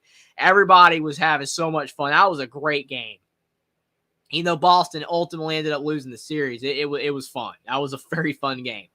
But those memorable moments, getting to call those games, it's just, again, more memorable than a game like this, unless Denver can make it interesting. And Reggie Jackson, right on cue, knocks down a 3, gets Denver within 20 points for the first time in what feels like around a quarter of action. Naz Reid drives in. He loses the basketball out of bounds. It's stripped by Denver. He's complaining to the refs a little bit because he's looking for a foul. But Minnesota's keeping the ball. I mean, again, don't argue it. Don't fight it. Just continue to play hard because Minnesota's starting to look at the refs a little bit. Denver had an open three in the corner, and they missed the shot. I mean, if they hit that shot, they'd cut it to 16. But Denver gets the ball back. Michael Porter Jr. for three, off the mark again. It's still, you can just tell, though, Denver taking bad shots. Those are not open threes. Can they hit those threes? Yes. But need to drive into the lane. Take good shots. Get fouled. 10:40 to go in the fourth. Kyle Anderson with the basketball. Kicks to Towns. Driving in, and he's fouled. That's what you got to do if you're Minnesota. Your shots aren't falling. Denver starting to creep back a little bit, get to the line, knock down some free throws, settle this game back down. And I know the NBA, it's harder to bleed clock than it is in college basketball because college is 30 seconds. It used to have 35. They shortened it to 30. NBA only has 24. But when you're up by this much, you can take around half of the shot clock and then get a good shot toward the end instead of just chunking up a quick three. Minnesota had a few possessions in the third quarter where they just chunked up a quick three. And yeah, they can make those threes, but it's like, take your time. Get a good-looking shot. You're wasting more clock that Denver won't be able to use to try to come back, and you're getting a quality-looking shot. That's just the way to go. But Towns at the line. He missed the first free throw, and his second free throw is good. So he split a pair. Minnesota has missed a few free throws. Hasn't affected them right now, but like I said, if Denver comes back, that could hurt Minnesota missing those free throws. Still, they got a big lead, though. They're up by 21. Michael Porter Jr. with the basketball. Kick it over to Christian Brown. Through the legs, trying to get by Naz Reid. He cannot. Kicks to Reggie Jackson. Inside to Christian Brown. What a pass by Reggie Jackson. Between two defenders, that was a very good pass. Denver's cut it to 19 again. They need a lot more to go their way in the next 10 minutes. They're going to come back. Mike Conley with the basketball. Minnesota taking their time. Kyle Anderson with the basketball on the left block. Up by the three-point line. He's driving in. Almost loses the basketball, and he does. Good steal by Denver. Christian Brown down the floor. Kicks to Michael Porter Jr. in the lane. Porter Jr. loses the basketball, and it is out of bounds off of, I think, the Timberwolves. Yeah, they're showing that pass again from Reggie Jackson to Christian Brown. That was all Reggie Jackson. Yes, Christian Brown, he had to finish the shot. If he missed, that would have been really bad, but really good pass from Reggie Jackson. He's provided some solid minutes for Denver. It's just he's not Bruce Brown. He's not Bruce Brown. He can't give you what he gave last season.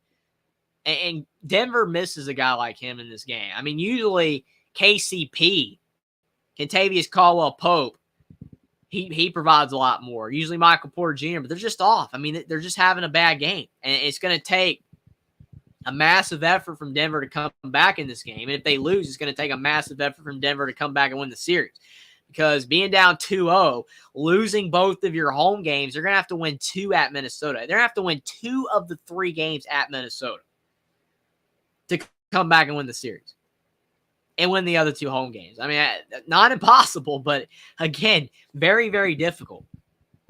And the fact Minnesota does not have Rudy Gobert, it's just a pretty bad look for Denver. I mean, that they're losing this game by this much. I mean, it'd be bad enough if they were losing this game. Like, if they lost this game by like 2 points, it would be a bad look because they still be down 2-0. I mean, at the end of the day, no matter how much you lose by, it's still a loss. But if Denver does get beat by like 20 points, like they're down right now, that would just look horrible, especially with the starting center for Minnesota not playing. Unbelievable. Jackson says, let's get Only Talk Sports to 2,600 subs. We are so close to 2,600 subs. We're only 3 away. We're at 2,597 subscribers. If you guys are new to the channel and you are liking the stream, sub to the channel. I would really appreciate it. It helps the channel out a lot. Like the stream down below so more people can find this stream and future streams as well. Helps the YouTube algorithm. Share the stream out on social media. But most importantly, I appreciate all you guys for being here. This hasn't been the best game in the world for my first live stream of the 2024 NBA playoffs, and I will be doing more in the future when I'm able to, but at least was able to go live tonight. It's still been a lot of fun. I appreciate all you guys in the chat. I mean, it doesn't have to be a really fun game to still have fun. We've had a lot of fun tonight. Just hasn't been the best game in the world. I thought, like, when Denver lost the first game, I thought they were going to come back with a vengeance. I thought Denver was going to come back and win game 2, maybe even by a convincing margin. I mean, I thought possibly we would see, Denver go out there and win by like 10 to 15. I thought they were going to come back and just, I wouldn't say obliterate Minnesota, because Minnesota, they got a good team, especially with the news with Rudy Gobert. I'm like, yeah, I think Denver, they're going to figure this thing out. They're not going to want to, lose 2 home games in this series. They know they can. It's going to be very hard to come back. I thought they'd play a lot better than this. I was not expecting this. This is one of the biggest surprises of the playoffs so far. I mean, I would say the playoffs have gone mostly as expected. I mean, obviously there's a surprise game or surprise team every now and then, but it's been pretty, I would say, predictable. Like you say, Indiana beating the Bucks was a surprise, but you had Giannis and Damian Lillard out. Lillard out for some of the series, Giannis for all of it. Kind of makes sense why Indiana won, but this is a surprise. I mean, I know like there's people out there that pick Minnesota to win this series, and I don't blame them for picking Minnesota. They're a good team. I mean, like I did not make predictions for the second round. I made predictions for the entire first round. I got most of the series right. A few of them wrong though, because I picked Orlando to beat Cleveland in that series. I know I got that one wrong, but a lot of them I got right. But I did not have time to make round 2 predictions, but I would have picked Denver to win this series. I know I would have. But Minnesota making Denver look bad right now on their home floor. Crazy. So Karl Anthony Towns is driving into the lane. I think they called a foul on Justin Holiday, which you got to respect that you're trying to prevent him from scoring, and it is a size mismatch, but you can't foul and give, Minnesota free points. You can't do that this stage in the game. I think they're going to let the ball go out of bounds. I thought it was on the shot, but I guess they called the foul on the floor. So Denver does catch a break.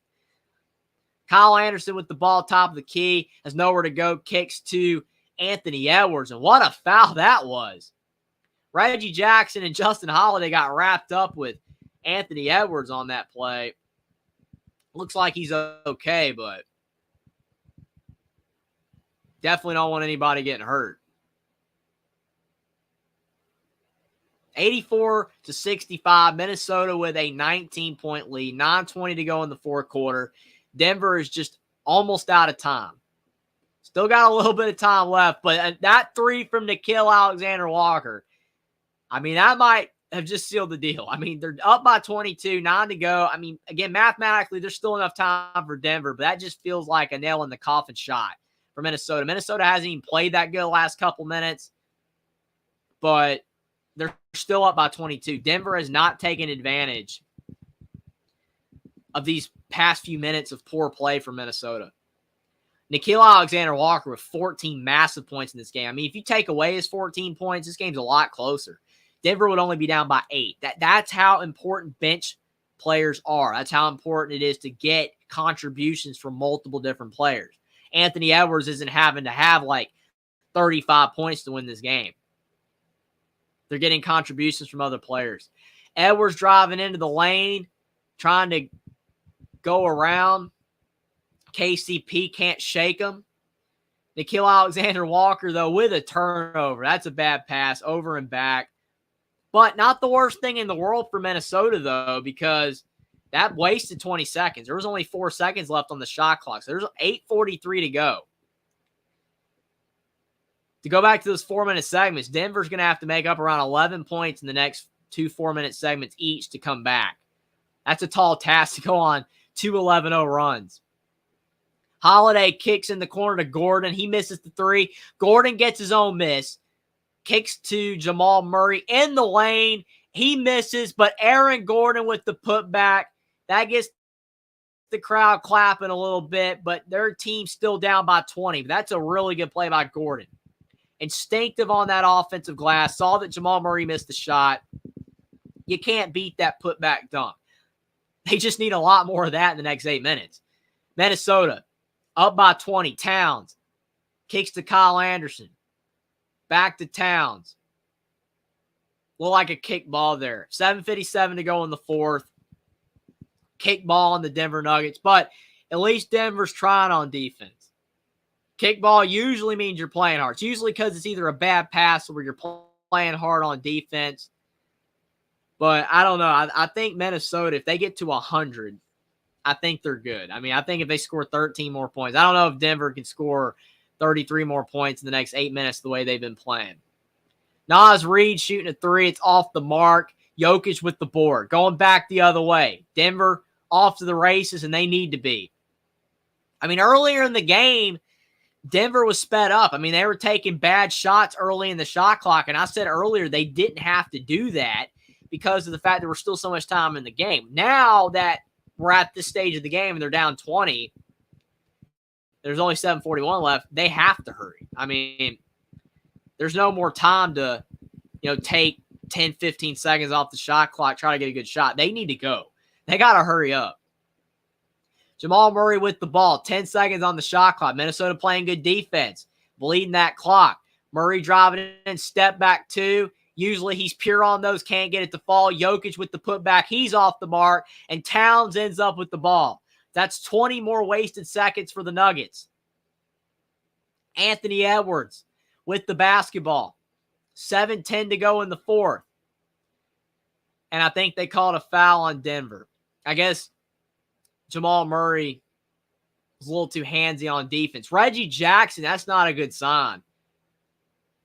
Right there for the Denver Nuggets. I mean, he's a bench player. He doesn't play, too many minutes most of the time, but he's shaking up. So hopefully he's okay for Denver, but they're going to need him moving forward in future games, probably as a spark plug off the bench. Hopefully his injury is not that serious. But I don't really know how much he can help in this game, though. He only had 3 points, and Denver's down by a lot. Edwards with 2 seconds on the shot clock. It's been that kind of night for Minnesota. Anthony Edwards, nowhere to go on that play. 2 seconds on the shot clock, and he just buries a long triple. He's got 23 points.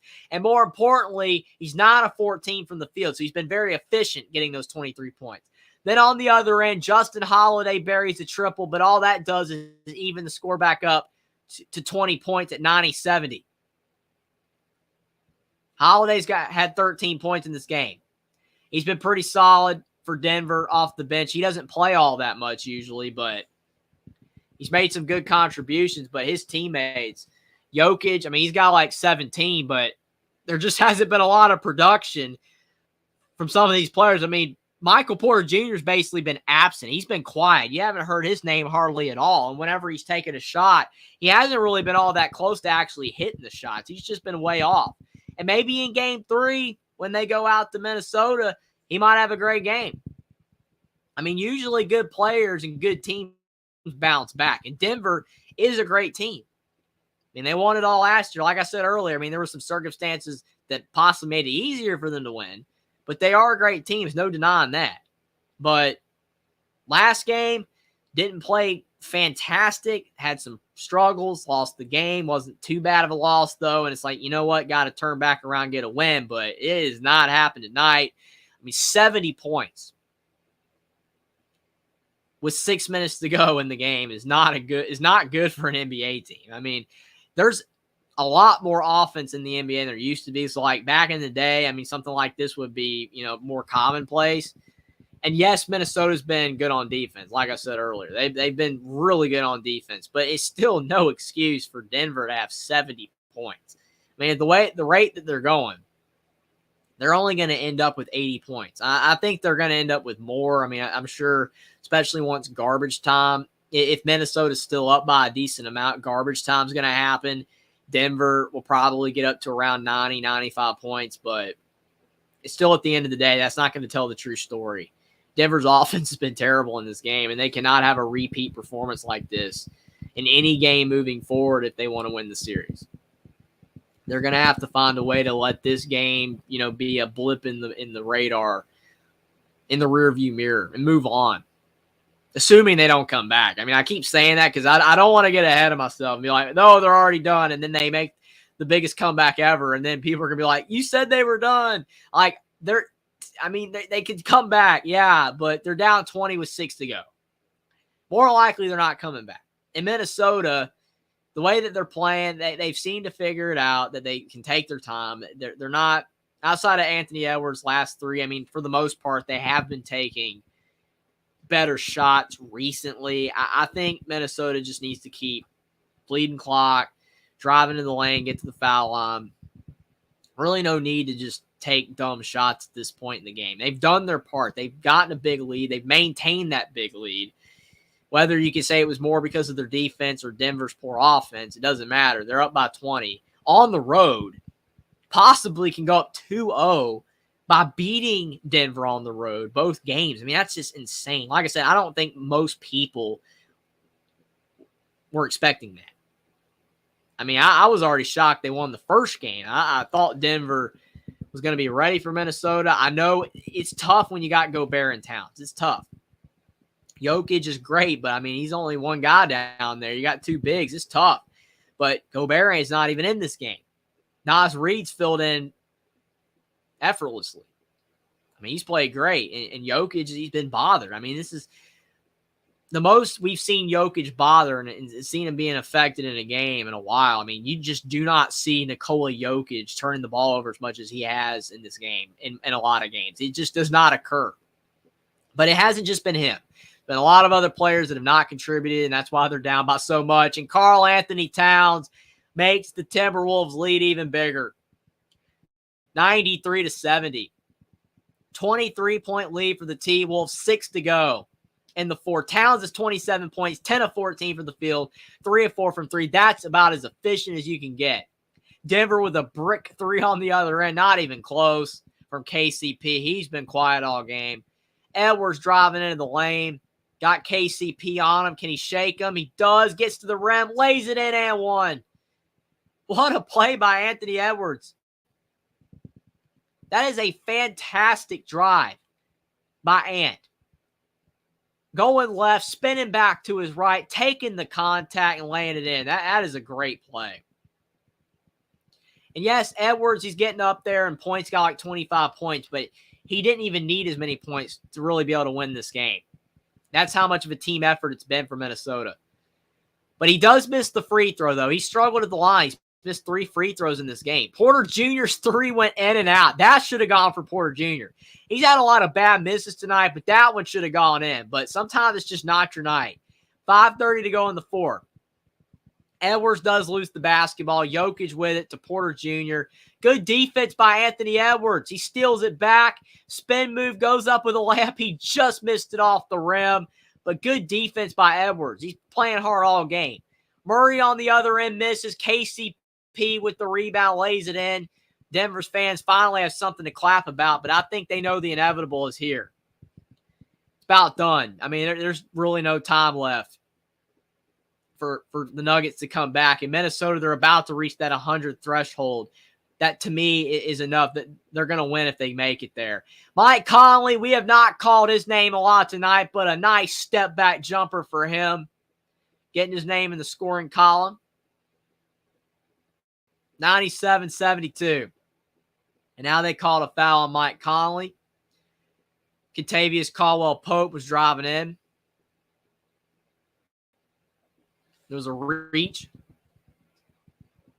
But I don't think they're in the bonus yet. I'm not 100% sure. But if they're not in the bonus, no, they are not. So not a problem there. Denver's not going to be going to the line.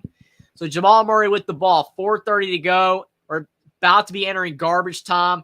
Another foul on Mike Conley. He does not agree. You don't want to start racking up fouls. You don't want to do anything that could possibly give the Nuggets an inch. You just don't want to do that. Mike Conley with back-to-back fouls. Got to be a little bit more disciplined there. Just stay on him, stay in front.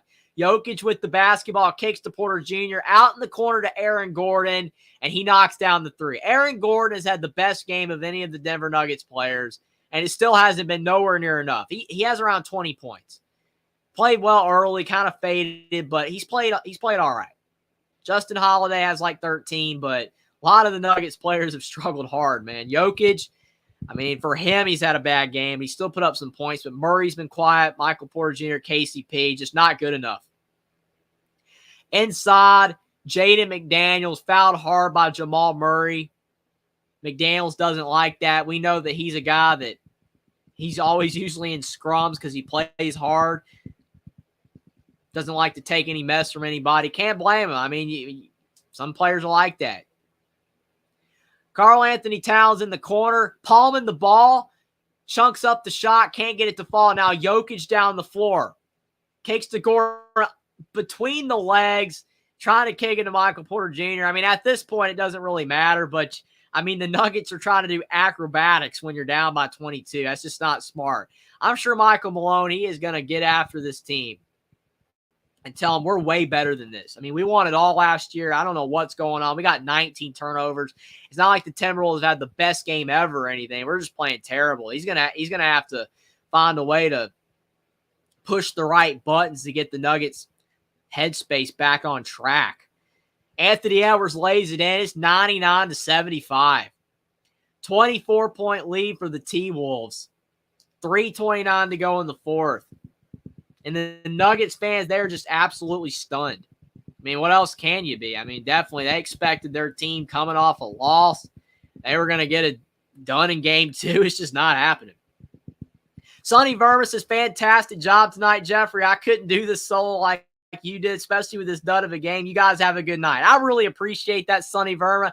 It can be tough. I'm not going to lie. It can be tough with this game being the way that it is. If it was a lot closer, it'd have been a lot more fun. It would have been a lot more interesting, but I still had a lot of fun tonight, and I appreciate that, Sonny. I just like commentating games. Just keep the conversation flowing. Talk about, what teams can do moving forward, what's happened previously and all that kind of stuff. Go back to the history of the NBA and talk about some of the current players. Just find great discussion to have with the chat. You guys have been awesome tonight. Really appreciate you guys for being here, but definitely thank you for stopping by, Sonny Verma. I'll definitely try to check more of your shows coming up that you're going to be having on the Voice of College Football and now with Locked On Illini. I can't wait to tune in with that, but really appreciate you being here, Sonny. You do a fantastic job, and I really do appreciate the compliment. Really do.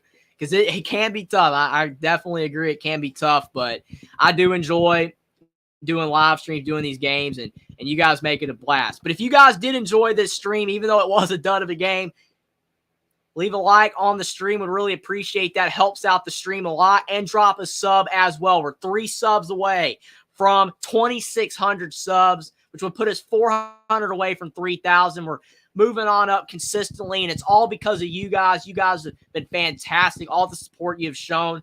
You guys have been really enjoying the transfer portal videos in college basketball. Continue to have more of those coming as more portal players are announced and be having to shift the coverage over to football once that starts getting closer. But I will be going live for more NBA playoff games in the coming days when I'm able to fit them in. Sometimes it's tough. You don't have a lot of time sometimes, but was able to do it tonight. Was really thinking it was going to be a great game, but it wasn't. But I do still appreciate you guys for being here anyway. It means a lot.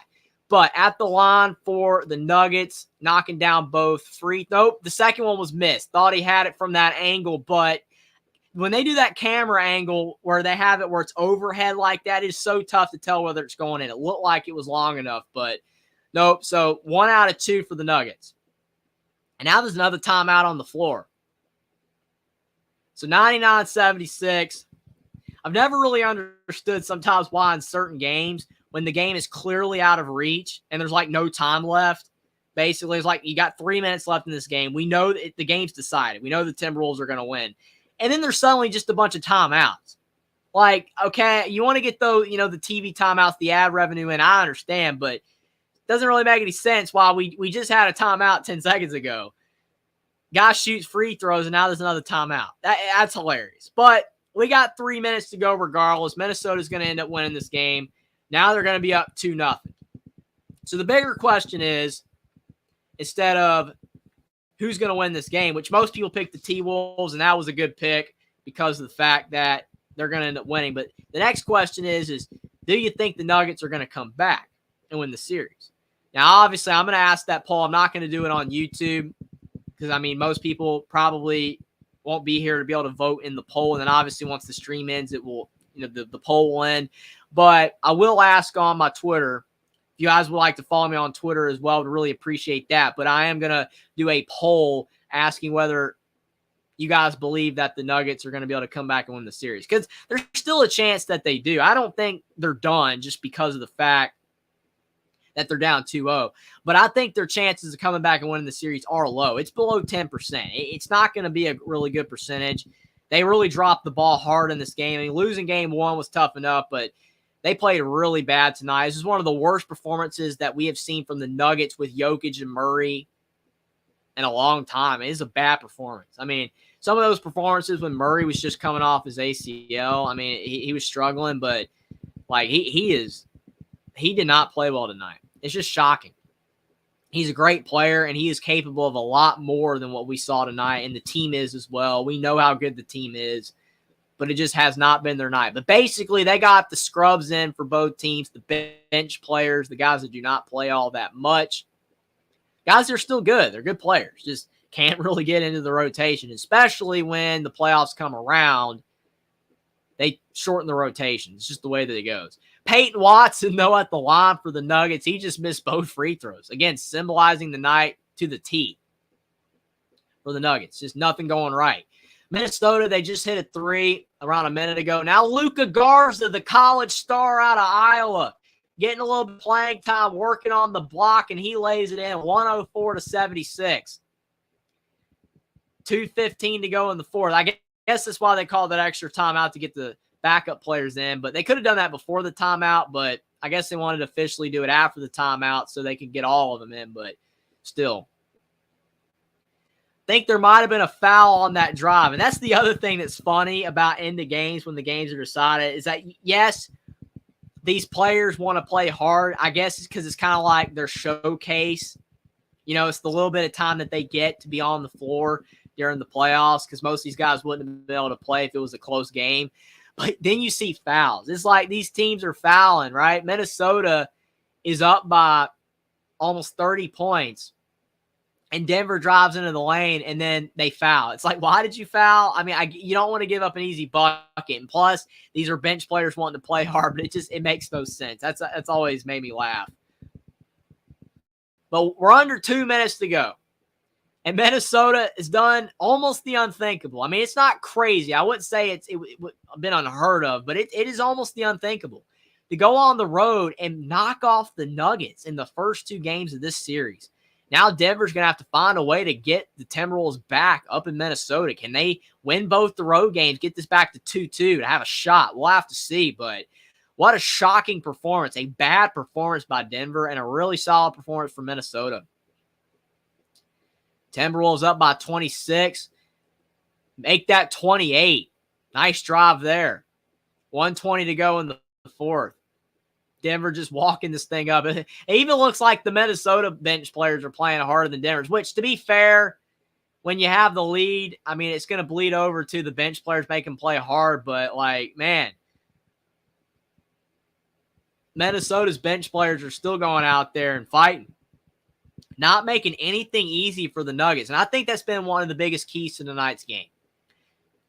Minnesota did not make anything easy for Denver. Now, it's not the sole reason Denver lost. Denver just did not play well. They played terrible. But still, Minnesota did put an impact on Denver's play. It pressured them all game, forced them into a ton of turnovers.